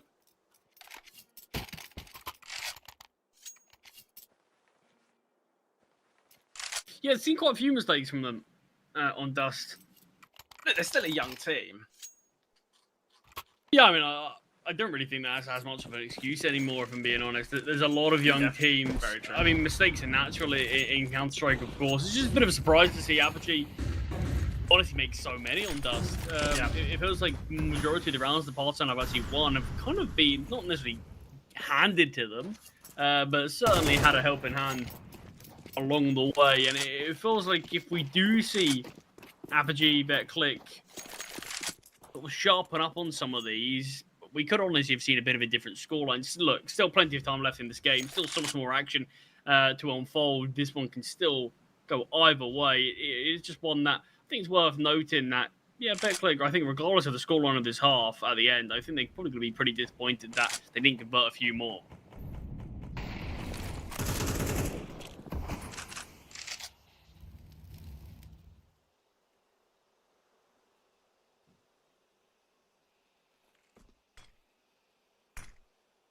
Though creeping up the ramp, Prism didn't look ready, but still finds Flashbang's great, so Prism does get traded out. One more player on this bomb site in HVAR. This is the type of scenario that I think HVAR thrives in massively, and he's been taken down straight away. I look stupid.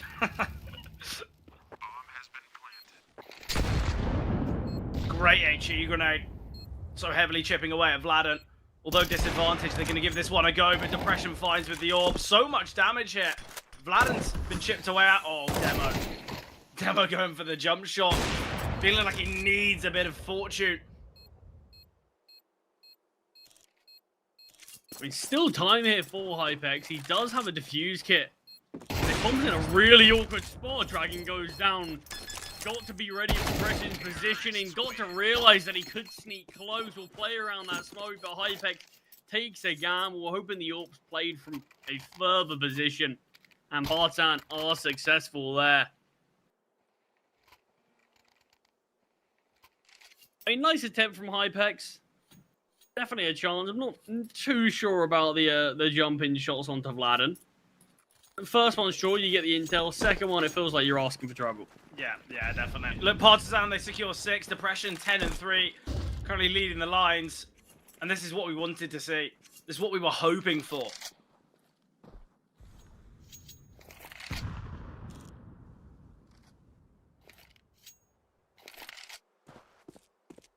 Yeah, quite a turnaround, and this could lead to a pretty dominant halftime score. Yeah, definitely. I don't think it's looking as similar as Nuke did for BetClick, but it's got those same signs. I mean, look, the rounds have been close. I think that goes without saying. There's been a lot of rounds that have been very close, and that's something that Partisan couldn't really say all too often on map number 1. But I think regardless of how close a game is, the scoreline is the only thing that truly matters. So if Partisan can keep this one close, but still extend their lead more and more, then it's all you can ever ask for. A 7 already is on the board. Depression's having a far better game. I think so are plenty of players. Collins up there. Dragon, who is the player we highlighted so often on map number 1 for Partisan. He's a bit out of the action. But look, you're 7-3 up. You've got other players stepping up in your absence. No complaints from here. going to be seeing an attempted fight from Hypex. He posts up with the orb, misses the shot, and Dragon, look how speedy he is here out towards middle. I really like the idea of this. Depression just posted up.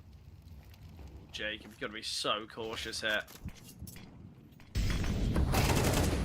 Dragon, great find. Going to drop the smoke now. Ooh, 2 smokes in CT. It will just back away. Orb swap. And I guess this is the fortunate thing about both Kindo and Dragon being able to wield the orb. We know that they can orb to quite a high level. It means when they are low, it's not as though you're dropping it to someone who isn't prolific with the weapon. Vladimir finding Demo as well towards the B bomb site. Demo felt like he needed to take a bit of a risk. Prism will find Collins.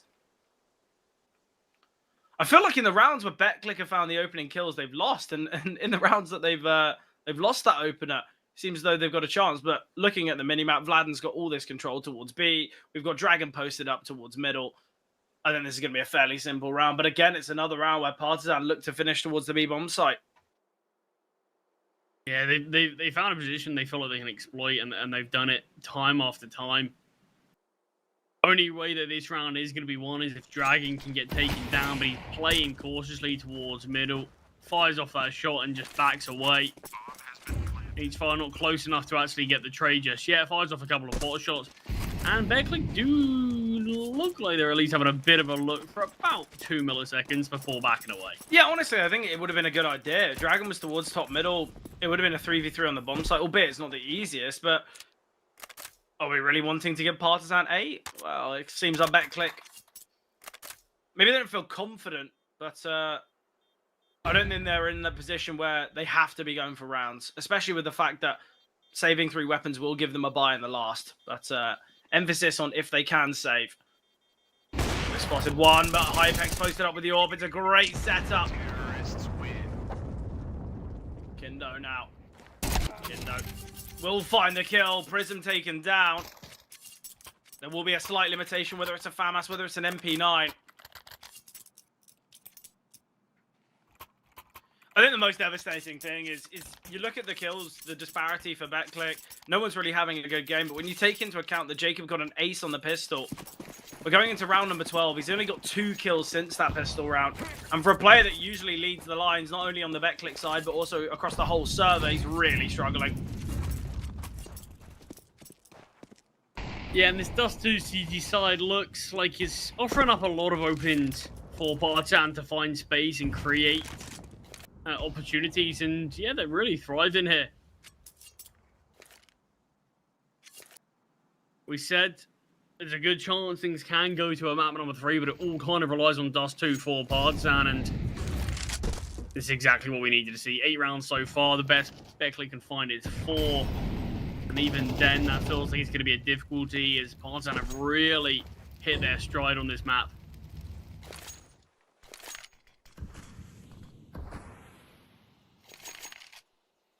Yeah, you look back to that kind of close loss that they had against Nexus. Well, it was just the other day. It was 3-4 days ago. It was their CT side, in fact, for BetClick that was so positive. They got 7 rounds on their CT side. It was their T side, in fact, that they really struggled on. So doesn't seem so positive for them. Great find from Collins. Collins is having a really good game here on Dust. 12 and 6.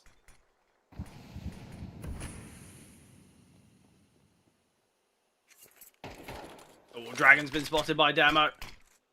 It's going to be this playthrough, eh? Jacob's got so much work to do here. We'll just find the one. HFAR from Long can get an important kill. Gets the tag, the dink there onto Depression, but kill still found. Demo through the smoke. Needing to deal with Dragon, the flying MP9 falling, and now it's all on Hypex. 1 versus 3. It seems like the T's aren't going to give him much respect, and you can see why. Partizan hitting heavy on Dust 2. An Ancient coming closer and closer. Honestly, I think Partizan should take things here on Dust. And now, so many questions to be asked of how Ancient's going to go. Obviously, it's a very positive map for BetClick, but statistically, it's Partizan's best when it comes to these vetoes, on the basis that Inferno was the insta-map. So, I think we're going to have an exciting map 3. Yeah, I mean, you consider this game was a 3-4 scoreline. Yeah, Partisan really just ran away with things, and you can't help but feel that, especially the early portions of this map, sort of the first 8-9 rounds or so, there's plenty of chances for the Poles to be able to really turn this game on its head, but just seemingly weren't able to capitalize on near enough any of them.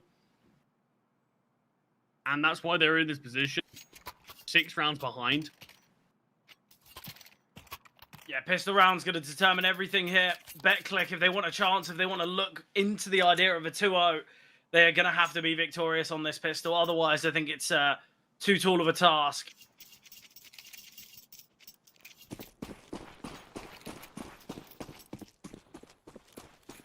Yeah, I mean, this would be quite a turnaround. You did highlight BetClick. They've had a better T-side in recent history than they have on their CT. I think the thing is they're going to need a significantly better T-side. Yeah, oh, massively so. I don't think they're going to win. If they are to win this one, I don't think they're going to win it in regulation. Needing 10 rounds on the T-side, it's quite difficult. Oh, what? How was depression found too there? Jacob, though, with another. Prism's in a perfect position to deal. Vlad now is just an information game. They can crunch in on him, but in fact, it seems like Prison's going to be crunched in on. It's Vlad and Finding. They've got information as well.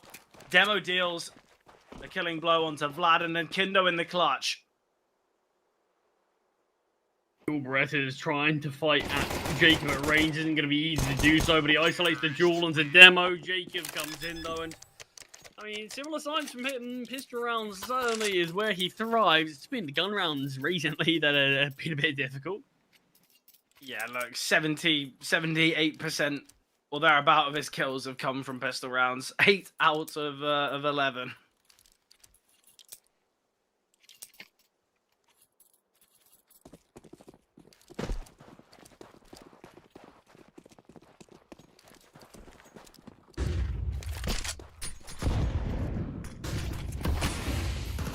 Just the eco here from Partisan. They don't feel as though they need to force, which I quite like the idea of.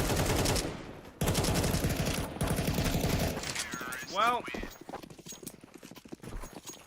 I don't think we expected anything else to fight through long through smokes. I think the USBs are never going to really have much of a chance. Sort of hoping you can maybe pick one kill apart. I mean, look, this game looked very different if this round does go the way of the T's. If we see this one be successful, there's a great chance we see 2 rounds come from it. And then very quickly it's a 9-7. And then all the hard work that Partisan did in the first half is starting to be unraveled. But much easier said than done. This round holds a lot of weight in terms of can actually make this comeback happen. No AWP, of course, on depression. It's been a weapon he's absolutely thrived on in this first half. But showing some good things with the rifles as well. So definitely don't discount him there. Hypex just forced onto this scout still.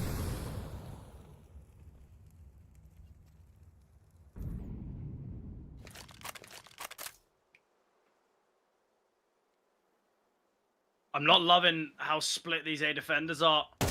One playing deep from long, the other on ramp. Kindo's cut off for a rotation. Oh, the timing on Kindo's smoke blooming is everything. He would have been fully blinded and caught off guard there. He's able to retreat massively. Demo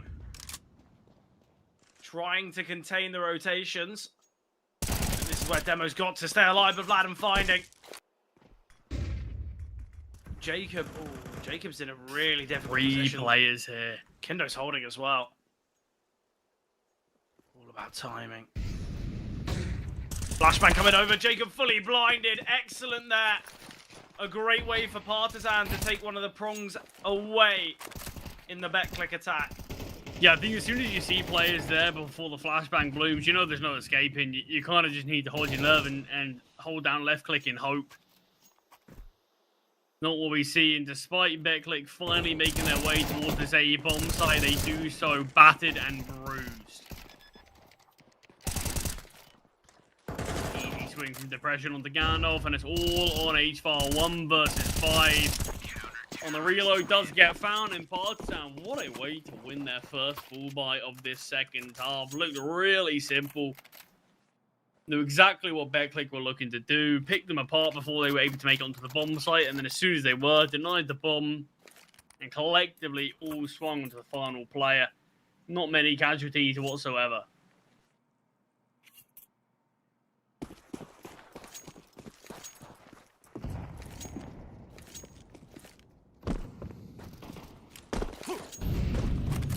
Util usage in mid as Prism almost got caught out there by Collins, but able to duck into cover before any find was found. But still, got a buy in hands for Apogee. They've got weapons, and this could be one of their last if they're not successful. Time is ticking on this comeback, and they can only really afford to bleed a couple more rounds. Yeah, still though, it's a lot of work for them to do. And Betclic haven't really conveyed that similar kind of threat factor throughout Nuke. It's like gap in that smoke, flashbang coming through. Jacob was so worried about a swing. Nice nade to soften and Dragon. He can't double, important trade there from Jacob. And it is going to be this play through B tunnels. The smokes have now faded. Utility landing Vladden. Torn between holding towards middle and tunnels. Not the best of sprays from Vladden. Jacob joining his team. They've got confirmation on the damage onto two of these players, and that's why Collins is going to be going quite quick. He deals with Demo nicely. Collins again, securing the second and the third. Can't find the fourth, but what a round from Collins. It's now another clutch for HFAR. Not quite a 1v5, but a very difficult one, and can't isolate for Kindo. Can't find him, and Partisan prevailing. And this now feels like job done for Partisan. Collins, he's had a great game. A lot of responsibility on his back now, taking over leadership, but still having games like this is exactly what you want your in-game leader to have. Yeah, Him in Depression, just sort of the two-man team of this game. And Partisan just 2 rounds away from taking this, and Betclic, they even take the eco. I think it's always a tough decision when you're in these like 11 to X score lines and you've got weak money. Whether you opt for an eco and give up 12 thinking you're going to make the heroic comeback with no mistake, or whether you go for the force and you've got weak weapons to try and deal. It's always so tough. But Betclic, I guess they opt for... I don't even know if this is the smarter call. I don't really know what it is. I mean, look, I think when you're in this spot, there's no right call, is there? No, definitely No, not. you understand why a team would go for the force, you understand why a team would go for the eco, but either way, they both sort of feel lose-lose. 12 on the board now for Partisan, just 1 away from closing out Dust 2 and bringing us to that third and final. Obviously, of our first quarter final today. Yeah, it was a 13-5 on map 1. Well, it looks as though it'll be a 13-5 on map 2, but not for Betclic. Partisan. And this is the thing with Partisan. Look, they can look horrendous on Nuke, but they can always bounce back. And that's the thing. That's the reason, honestly, how they made it to this quarterfinal to begin with. They are a team with a lot of resilience, and you've always got to give them credit for that. They won't just fall short of a game. No, definitely not. Question is, how long can that continue for? How long can it keep them alive? I'm very curious to see what Ancient's going to bring us, as it does feel like a guarantee now. Good short setup between Depression and Collins. Depression volleyed off, both him and his teammate falling back from this location. Another molly to force Depression back even further. In fact, just forced to fire the pot shot. The molly a little late, allowing Prism to slip the net. 1 minute on the clock, and neither team have the advantage. Yeah, utility's not perfect here for either side. You know, 2 smokes, 2 mollies, and a flash for Betclic. Fair few flashes in play for Partisan, and I think they're going to try and utilize those flashes to send Kindo forward. Depression finds Jacob as well. Demo and Hypex have been chipped away at, and surely this one's done now. 2 versus 4 with Collins in an excellent position. He gets the first, second soon to follow. And there it is. 13-5 map 1, 13-5 map 2. Well done, Partisan. And there's a thing, look, they've had a shaky Dust 2 at times. It's been up and down, but recently they have shown us some very good things on the map, and that's the biggest reason as to why they found this. They really capitalized on so many mistakes that their opponents made, And what a way to bring us on to map number 3. But we've got Oversaid waiting in the wings to break down this game. So do break it down for us, please. Thank you for that one. Yeah, I mean, look. Great performance out of Partizan, no doubt there. The fact that they lose the pistol but are able to immediately get 3 in return, immediately. And I'm speaking exactly from the second round onward.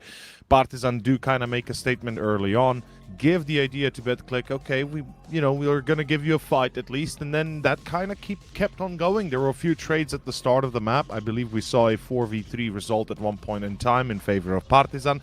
But it's when Partizan really started to pop off that BetClick kind of fell off. I mean, it was 9-3 on the halftime. And honestly, there were so many opportunities for BetClick to make it happen, but yet so many of them just kind of gone through the wind. So many 1v1s, so many clutches that never really kind of came to play. And I think we can safely say this was a bit of a shocker that BetClick look as weak as they do, especially on the first half, despite their attempt on the second to kind of make something happen, get a few rounds strung together, especially with that second pistol as well. In the end, things just collapsed. And I mean, look at the amount of rounds and how many rounds have gone to a 2 versus 3, 2 versus 2 scenario. Partizan started many a times as well without their own entry, and it does feel like a bit of a reflection of our first map almost, in the sense of, well, Partizan kind of are BetClick in just switching their roles here, switching their shoes in a way, really. Loss after loss, round after round, everything collapsed, and a very one-sided first half that basically brought the end already near. And as I said, even with the pistol victory and the second round, the anti-eco working, as soon as Partizan gets those guns out, they are just the better team. Individually, again, we have Dragon, we have Collins that pulled a massive 1v3 right here that we see. The fact that he gets 3 kills is absolutely insane, and that was the round that broke BetClick completely, and there was no doubt about it. Dragon, Depression, Collins, and of course Kindo all playing damn good. I mean, Dragon maybe less so than expected, but nonetheless, Depression definitely stepping up and making a difference. On the other side, unfortunately, Jacob getting caught out too much. Only 14 kills for the man, and then the closest one, Heifach, at 10. And that's not going to suffice when going up against the fully kind of activated Partizan. Last map, Ancient, coming up. Well, our doubts should not be any more about Partizan. We are going to a third map, and anything can happen. We'll see you in about 10 minutes.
Always wonder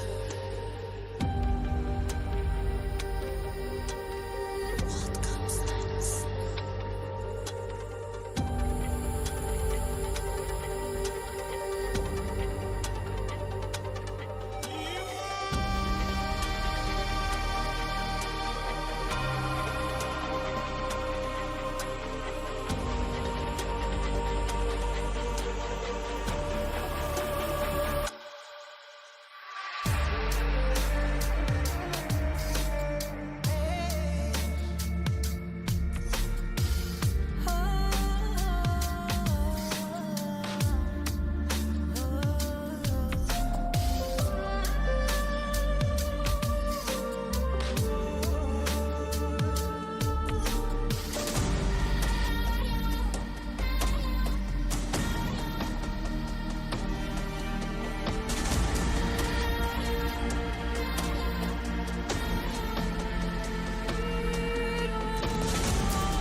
Everything must fade.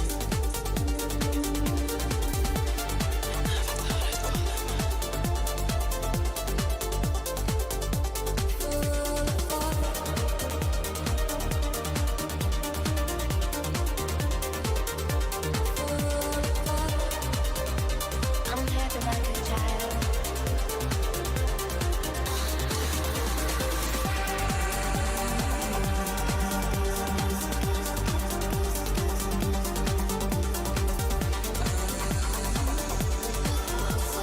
Getting closer, my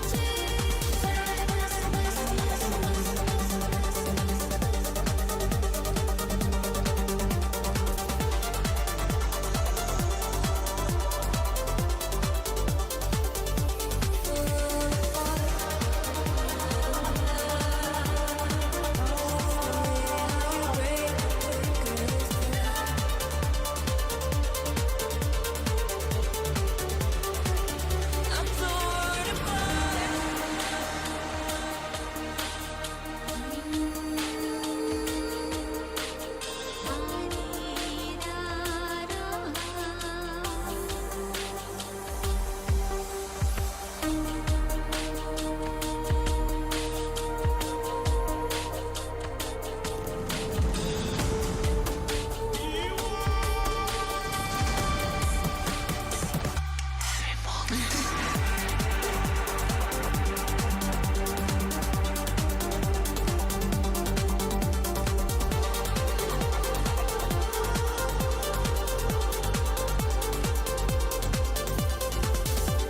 Eventually, everything must fade.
So, squad, we're back after a bit of a shocking second map. Dust2 ends in tears for the Polish team, but not so much for the Serbian one. Partizan do take the win. It's a pretty convincing one, I dare say, just like Nuke, almost, mirroring that effect. Lads, we're going to Ancient next, and you were both teetering on the option, one more than the other, obviously, but we are on Ancient now. Give me your initial thoughts going to this third and final map of the series, given what we've seen so far. Yeah, I think it's going to be a weird one because both teams play a lot of Ancient. Obviously, Apogee, they've got a better win rate, but I guess you could say the same for Dust. Obviously, Apogee, they didn't play as much as Dust. I actually am still kind of lost as to how that game was so one-sided. I think Partizan, realistically, so many rounds came close. It's something Charlie mentioned on the broadcast. It didn't feel like a 13-5, did it? So look, I don't know what's gonna happen. I might just flip a coin midway through and determine which team's gonna win that way because that's how it feels, honestly. Yeah, well done, Partizan. You've surprised everyone. You've kind of thrown us off kilter, and now we don't know what to think. I feel like I'm sort of licking my lips at this. This is the chance that sort of Partizan have to sort of prove me right about this upset. I actually think they've had a pretty decent Ancient as of late, actually. I don't think the stats are nearly as bad as they look. They've had some super close games in there. Tons of losses, to be honest, but a lot of really close losses. When you look at their sort of games that they have played, if they're not winning them, they're at least losing them in close fashion. Hopefully, this isn't going to be a similar storyline today where they are just about losing it, because this is the chance to continue in this event. Quarterfinal, I think we all agree here for Partizan, the state that this team's in, what a success story it is. Imagine if they can get to a semi-final. I mean, I'll be very surprised if they can evolve from there, considering sort of there's some very tough opposition sort of waiting for them, or that is going to be waiting for them. But what was the chance? Yeah, I think Big or TNL would probably be. I don't know. Do we think TNL could beat Partizan? Dude, TNL is really good. Like I didn't like before we started the playoffs on the round of 16 at the start of this week. I said that TNL is a team you don't want to underestimate. Big going against TNL, I think it's going to be another tough one. I think Big probably has some amongst the hardest brackets to start the playoffs. But with that being out of mind right now, that's going to come later. Right now comes map 3, Ancient. Gentlemen, take it away. Enjoy the game. We'll see you after. Yeah, look, I think it's going to be an exciting final map. I don't even know who won the knife round. I'm going to guess Apogee because they're starting on the CT side, but a lot of teams love the T side here. But yeah, I think obviously you mentioned that Partizan, although they've had plenty of losses here on Ancient, they've been close losses. It's been a real competition. Yeah, for BetClick, a lot of victories. And, you look at some of the losses. The most recent loss to FaZe. So it just goes to show they are a very promising team here. But this round underway, a couple altercations. And Dragon finding prison. Dragon again to deal with Jacob. No ace for Jacob on this pistol. Yeah, then we're getting a kill back, but it's still advantaged for Partizan here as they actually like to evacuate the A-bomb site completely. I say completely. Collins is lingering. Dragon's leaving. Depression's already deep within. I mean, look, you've made the CT's guess. That's something at least. Demo is starting to work as a flank now as HFAR's playing even deeper back. Yeah, this is the problem. Great for the T's to get out main unspotted. Depression's got to be very cautious. Pre-fire's been heard. Oh, Depression finds HFAR. That is the smoke and the kit. And now Depression just going to drop the smoke. Spots another. Great information. Still surviving as well. And pistol round should go the way of Partizan. I'd be very surprised if anything else happens. I think it's going to be a 3-2-1 swing. I mean, Depression's playing this so well. Hasn't given up anything. Gets this information and just stays towards the big box there, forcing Demo to always in the back of his mind know that there is a player there. What a round from Partizan. Great pistol. They take their time and they get the success from it even after Demo opts to retreat and making his way onto a flank as well. Depression on low HP. Great find onto player in cave. That gives the smoke grenade, gets the information. And rounds one from there, kicking things how Dust2 finished off. No force buy as well from the CT side. Yeah, look, I think there's no real need for the force. I think realistically, it's early doors here. Apogee, they feel confident on their CT side. Nice flashbang here for the USPs, and Vladden, although he'll find one, he's forced back. Not too confident peeking in, but Kindo certainly is, and just the one casualty with Collins. A lot of damage dealt to Dragon, but still surviving.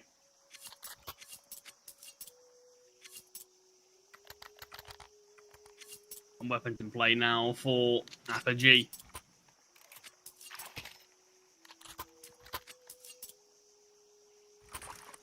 Pretty decent buy, not as much util as they probably would like, considering there's a lot of util that needs to sort of be burnt out early on Ancient, towards middle, towards those B lanes. Very quickly, we can see the limited early towards, but the util that they do have is great to dunk down on Gindo. Dragon still looking to push through this smoke, finds the early kill, can't slip away back through the smoke. Yeah, important trade from Jacob. I think we do have to say this is going to be kind of a tempo setter when it comes to this round. If Partisan can find it, expecting a 4-0 start, and that's where Apogee might have to take some risks and maybe change up their game plan. But the initial fight in mid looks good. Sadly, just the bullets don't connect to Kindo. It seems as though there's a few players spraying through said smoke on the Apogee side, but just not connecting. I like the idea from Dragon, though. He's had a really good start. Currently 5-1.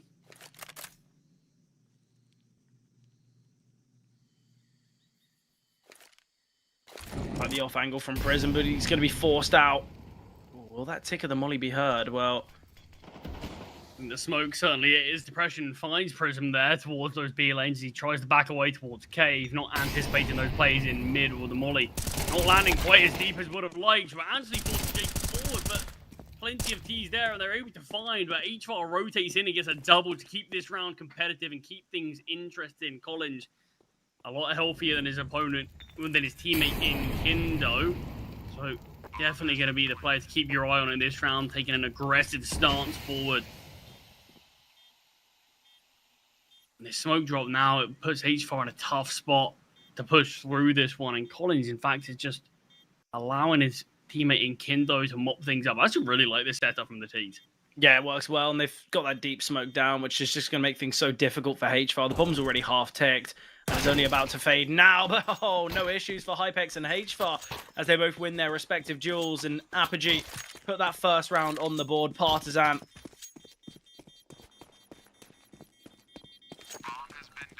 Just about enough time for the defuse. One of the limitations there, that lack of kit, but still managed to get things over the line, of course. H4, you just assumed that there'd be an AK drop towards Shelf, but he drops an M4 for it, and he's got a Galil now. I did get an AK. I didn't process that as a Galil. That is rough. I guess he's got an extra 15 bullets. It's like when you try to sort of, rather than press an E on the weapon, you drop it, and then next thing you know, I haven't picked up the weapon. Yeah. I've just dropped mine. I saw it in a game yesterday. It's not quite as bad as that. A MAC-10 was saved from Blue while he had an AK in hand. While he was searching for another AK, he accidentally picked up a MAC-10, but Kindo, with the AK, gets the double. Kindo's been really effective in these moments where he goes aggressive. We saw it on Dust 2, where he's peeking out top mid, just finding so much impact, and he does it here towards top ramp. And obviously, this is the buy that would break the money. Partisan aren't successful in this one. They came into it with some MAC-10, some weaker weapons, but Kindo, like you highlighted, so ready for Apogee's aggression himself, gets a double. In the meantime, Collins will go down in Cave, giving Jacob a kill back. And we've seen Apogee, what they've done in these disadvantaged positions already. Yeah. Last round, that was a 4 versus 2 that the CTs ended up winning. Yeah, I think we do have to say it's interesting to see the real pivot in Kindo's game style and kind of, well, play style, because he's gone from, I don't want to say a passive AWPer, but he's gone from kind of an AWPing role where you are going to have to be quite systematic in your peaks. You're, I guess, a little less freedom because of the costly, well, decision-making of peaking with an AWP. You miss a shot and 9 times out of 10, you're probably going to be taken down. Yet here with the AK, he seems as though he's got far too much freedom, and obviously the ability while playing with the rifle is still there, and that's why he can get these kind of double openers. And now with the bomb ticking, there is a defuse kit on Demo. A little bit of utility on Hypex. Jacob with a smoke as well. This isn't going to be the easiest of rounds, and it gets even harder with Jacob falling. Not the cleanest of sprays from Hypex. Still going to give this one a bit of a go. And Vladden spotted towards top ramp, but Demo now denied. Kindo, 4 kills in this round. Partisan prevailing, and they take the lead once again. Yeah, and instantly, Apogee, the success that they had, that 2 versus 4 that they won, it's reduced to dust, as it's just another eco that they have to bite the bullet on. Give up 4 to Partisan. Yeah, Apogee hoping this game isn't anything like Dust. although the round might have been reduced to it. That Dust 2 performance was very poor from Apogee, and obviously a map that we can say can dictate quite heavily towards individuals. I think we thought Apogee would fare quite nicely, yet the individuals weren't there. They were lacking massively. I don't think it was necessarily the calling that gave Partisan so much success. I think it was kind of just the individuals, which is a real rarity to see. But Collins had a great game. Same with Depression, and Kindo finding impact towards top middle was so nice to see. Partisan, it will be this 4-1 scoreline, unless if things go really wrong against this MAC-10 and AK combination. I mean, Hypix is actually doing a pretty good job to ensure he's at least getting trades on his teammates, and Partisan realized that, you know, we're not actually that financially stable. We've given up a ton of weapons just due to hunting USPs, basically. They were hunting down a MAC-10 that Chancellor was going to be dropped in the next round anyway. They've given up an AK, and more importantly, they've given up 3 of their own lives. Yeah, I think it's somewhat costly. I think Partisan, if they do lose the next round and they're forced onto a weaker bye because of it, they've given a slight bit of room for Apogee if they are successful in the next. Obviously, Hypex can drop over that AK, invest in an AWP, and get pretty much full utility as well. So not only saving this AK for a teammate, but I guess positives for Apogee in that round. Right, Charlie, I'm finally flipping the coin. Apogee's heads, Partisan is tails. Which one are you calling? I mean, I've already said Partisan. I've given my prediction at the start of this game. I'm not leaving it to a coin flip. Well, it has landed tails. It has gone Partisan. There we go. The coin decides. Depression gets the opening kill. And although a trade from Jacob comes through, the 8 hits fast enough for Kindo to be able to strike once again here. Bomb starting to get planted as all of this util rains down, blocking vision from the CTs. There isn't a diffuse kill on any of these 3 players. Perhaps one dropped on Demo or Jacob, but bombs ticking, no kills given up, and the CTs have to retreat. They have to call it quits. It's a basic call from Partisan, but it's a call that's executed well enough, and we'll find their 5th. Yeah, look, Partisan have looked very promising on this T side of Ancient. And I think the real positive is for Partisan, if they can kind of keep this extended lead, have this 4-round difference heading into the second half. Although CT side isn't their preferred, it's still a very kind of positive result. Not to say they're going to end it 8-4, but I feel like Apogee have been very complacent in some of their decision making. You know, you think back to the round where there's 3 players kind of trying to cross from middle to shelf, and obviously Jacob, he goes for the swing, but instead of jiggling it first, instead of getting that information, he just swings so wide that the T's can just easily deal with it. The one round that Apogee have won, it was a 2 versus 4. Just goes to show truly how dominant Partisan have been.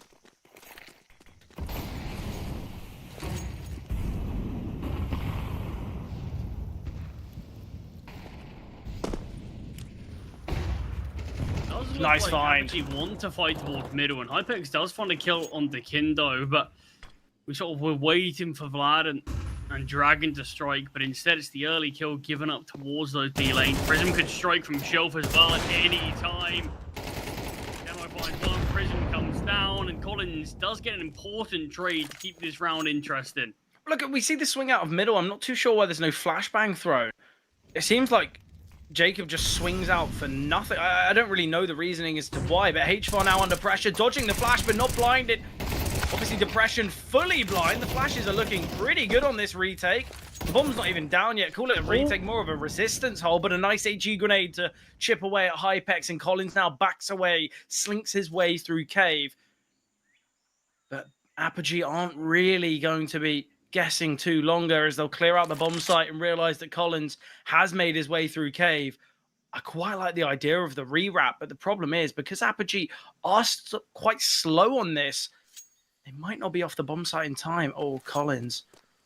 He's overcomplicated this one slightly. Yeah, what was the point of rewrapping through T-spawn? If anything, you've just taken so much time away.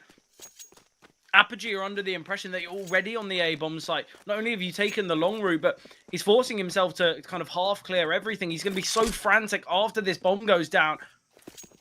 Unfortunately, quite lucky that yeah. no one's properly rotated in, so can get this bomb down, can try to get set up, is going to cross to big box, and Hypex not spotted. I mean, it could be a bit of misinformation, but you'd imagine they'd have the awareness to know that he could have quickly slipped the net. The bomb's already a third ticked. There is a kill on Demo now. He's just retrieved one off of a fallen teammate. But they're spending a lot of time clearing out these positions. Paranoid about A main, perhaps, it seems, as we've seen this long wrap round through CT. Smoke on the bomb. It's being stuck in here.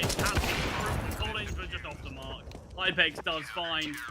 And I think, honestly, he could have stayed towards Temple. The CTs were really paranoid towards A main. And that's just because Hypex was posted up on the angle really quickly and saw no one cross towards Big Box. You'd think he would have just got a slight glimpse of that, but with the amount of time they were taking to clear out these positions, they didn't have a huge amount of time on the clock. That's why we had to see the stick in the smoke. Look, it was a tough round anyway. Got competitive towards the end. The bomb plant is going to allow for a buy to come out without any issue on every player. And an instant pause from Partisan as they don't want to be forced onto this eco, because that's the chance that Apogee have to bring themselves closer in this game. Yeah, massively so. And obviously this is coming because of the fact that Hypex got that kind of double kill. They had 3 casualties when against the USPs. That's what's kind of caused this financial difficulty for Partisan. Don't get me wrong, they're not there yet. They've still got full utility, 5 AKs in play, but it's not as though they've got a bit of bank to fall back on, and that's going to be the problem going into round number 9 if they are unsuccessful here. But still, Partisan, it's a 3-round lead. They've looked very good here. Early boost and Hypex posted. Quite like the idea of this setup. If they go towards A, the AWP shot coming through, they'll overlook the elevated angle every day of the week.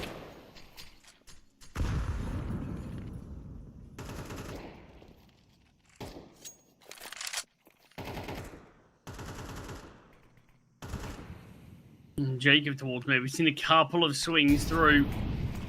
Being well timed, but the smoke raining down. It could just be a couple of pot shots from Jacobs, but instead he's going to eat a bit of an HE grenade. The spams are actually really solid onto depression. Dipping him down quite low as he makes his way towards B late. Apogee seems to have a good idea of this as we see Hypex rotating mid so that Jacob can rotate over towards the B site. Yeah, it's a really good setup here towards B as well. Flashbang to come through, fully blinding. They're just going to hold mouse 1. I don't know why you're swinging into the bullets. Vladden gets a double. The setup's excellent for Apogee. I don't mind the idea of them getting flashed through, but the second the mouse 1's being held there from Vladden and Collins, why do you want to swing into the firing squad? Yeah, Vladden wasn't actually blinded there. I wasn't sure if he was playing anti-flash. I wasn't sure if he turned in time. He actually had full vision, but it's the fact that he was actually able to find them both still. Everyone else was blind in there completely. Basically, it was just Vladden at 1 versus 2 until the rest of his teammates regained vision. And somehow did still find those kills alone. Like you said, I feel like the setup was decent towards B, but they wanted to find the kill early. They wanted to get a bit of intel, but instead losing all 3 players themselves. And Partisan are really just not giving Apogee any life in this game. They're really making them work for these rounds. Look, if they swung the second the flash pops and obviously they get taken down by the sprays of the AK, then fair enough. But they swing a good half second after. Those shots come through. There's no need to swing into that. They just get mowed down. And as you say, Vladden wasn't blinded. Apogee will be investing here, though. Partisan still with that 4-round lead, as I mentioned. And look, they just need 2 more to have a very successful half. And I think a lot of people after that nuke performance from Partisan would have written them off in the series. I know for sure I did. But the Dust 2 performance, not only given them a lot of confidence, but it's given them the opportunity. And they're certainly taking this opportunity here on Ancient. Nice trade from Kindo. Jacob will find Collins. He's spamming through the smoke in an attempt to secure a second. With the B-bomb site undefended, Kindo's going to look to push through this smoke. Hypex is posted up with the orb, so Kindo's got to have a little bit more caution, but I think a flashbang will come through. Turning from it is Hypex. Peeking into it is Kindo, but Hypex just getting blocked in the nades come through. Demo denied. Jacob will get the trade eventually, but it's now a really difficult round. The bombs are 3rd ticked, and Partisan are in good position, but that smoke brings some problems. And Vladen instantly identifying he's going to have to run round to ramp. Great push through the smoke from Depression. Important trade here from Hypex. Tapping through the smoke. Hypex needs this fine. Vladen, he can just jiggle the bomb and see that he's not on it. Wide swing from Vladen and great round. Great post plant there from Partisan. But so much attention taken from Kindo. I think Kindo does a really good job in that round to kind of keep Apogee at bay. But 7-2. Apogee. You were 10-2 up on Nuke. What has happened? I mean, Partisan have come alive. That's what's happened. And something that's even more brutal in that round is Hypex fires the AWP shot, hits his teammate when the jiggle comes through, and as he allows Kindo to find the kill onto his teammate with the nade, yeah, kill probably wouldn't have come through if the AWP shot didn't hit his own teammate. We would have seen a 3 versus 3 there. Oh, what a shutdown in this round though. Util's good enough, and the raw firepower of the CTs dismantled. Vladen does get a double towards the end, in fact, but Apogee finally stand tall on this B defense, and it feels like, although I like the change of pace, Partisan, maybe just go back to playing slow. Yeah, look, I said I love it. I love the idea of them hitting fast towards B, but flashes weren't there. Utility was pretty poor. Shots weren't connected. It's the type of play that it looks so silly after you've made it because Apogee have obviously won. But in another world, we see a Kindo double kill. They win the round within the first 15 seconds, and we're praising them massively for the change of pace. Either way, though, I think Partisan, they've already got 7. They've already won the half. Worst case scenario, they've got a 2-round buffer heading to their CT side. So I don't think they're going to be too disappointed. It is the investment, but there are some slight limitations. Depression with a Mac 10. Utility's not perfect either. And the CTs are going to go searching. Flashbang blinding plenty. Depression found. Not the best of sprays from Prism, but HFAR ready to trade. Collins emerging out of the smoke. Now trapped towards Bucket, but the CTs aren't too confident about the swing. They're worried about a player swinging through said smoke. But with Dragon finding Jacob, that cuts off the rotation through middle. And although the bomb's been dropped, it's clear that Apogee, they don't want to stick around for too long.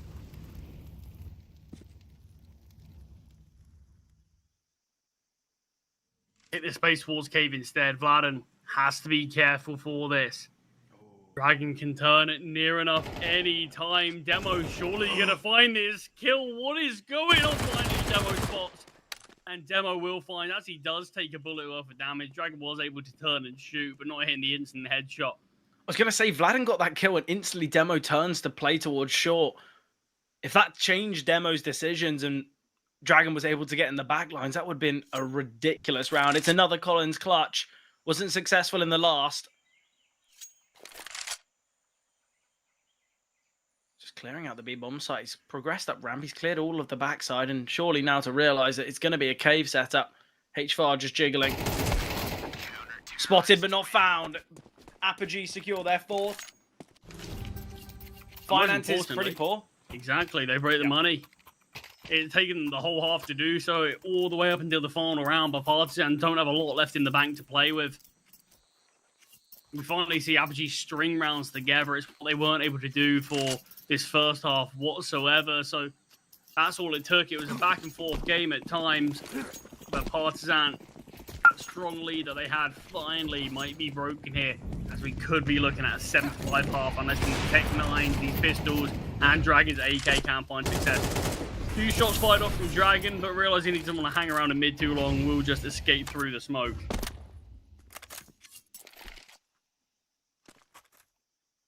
I don't mind the idea of Dragon trying to look for an opener. He's going to be doing it towards A main now, which I think certainly can work, but the AWP is posted, I believe.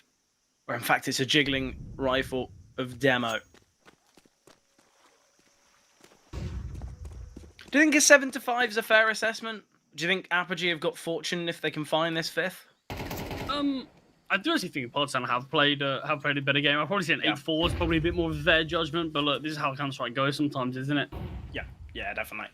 Regardless of sort of how it feels, it's all about the scoreline. And Partisan, they're still in a good spot. They're still the ones in the lead, but it's going to be, can they look to capitalize on it? Still definitely a chance in this round, but with the aggression towards ramp getting snuffed out.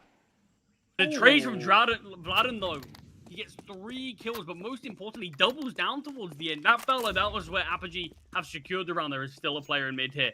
It's the AWP of Hypex. This is the bomb. The bit of shot. Vladen swapped to his knife at the worst moment. He had his gun out that whole time. Yeah, and Dragon, he's been that late lurk through A main. He's been the one calling that A is completely open and taken down at the end. It's unfortunate because Vladden has just had such an important round, but doesn't mean much. Look, I know maybe this is a bit overcritical and thinking back to that USP round, but and obviously this isn't always how the finances go, but imagine they still had those 3 AKs at the end. They lost 3 AKs in that round when it was Hypex getting the double and it was off that save, only 2 survivors. Obviously, it wouldn't have meant they had guaranteed an extra 3 AKs, but they might have had an extra rifle in this round. They might have a bit more utility, which would have been very helpful. Either way, though, I think Partisan, if you told them that they won the T side of Ancient, I don't think they'd be disappointed with that result.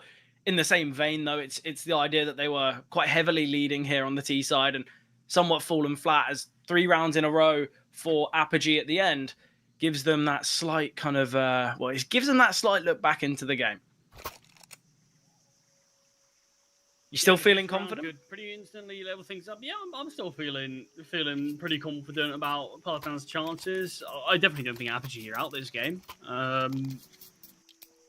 I think it really depends on the scoreline that we saw in the first half and probably the pistol for me to make any sort of judgment like that. But yeah, I definitely don't think Apogee are out this game. I think the pistol round's going to be pretty important for them. Definitely not make or break though, but it can very quickly allow them to level this game up, and then yeah, definitely could start to change my tune. Yeah. Look, it could sway the tides.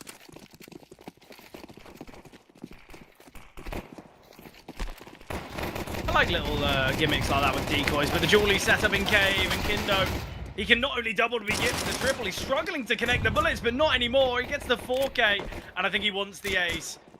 16 and 8 is Kindo.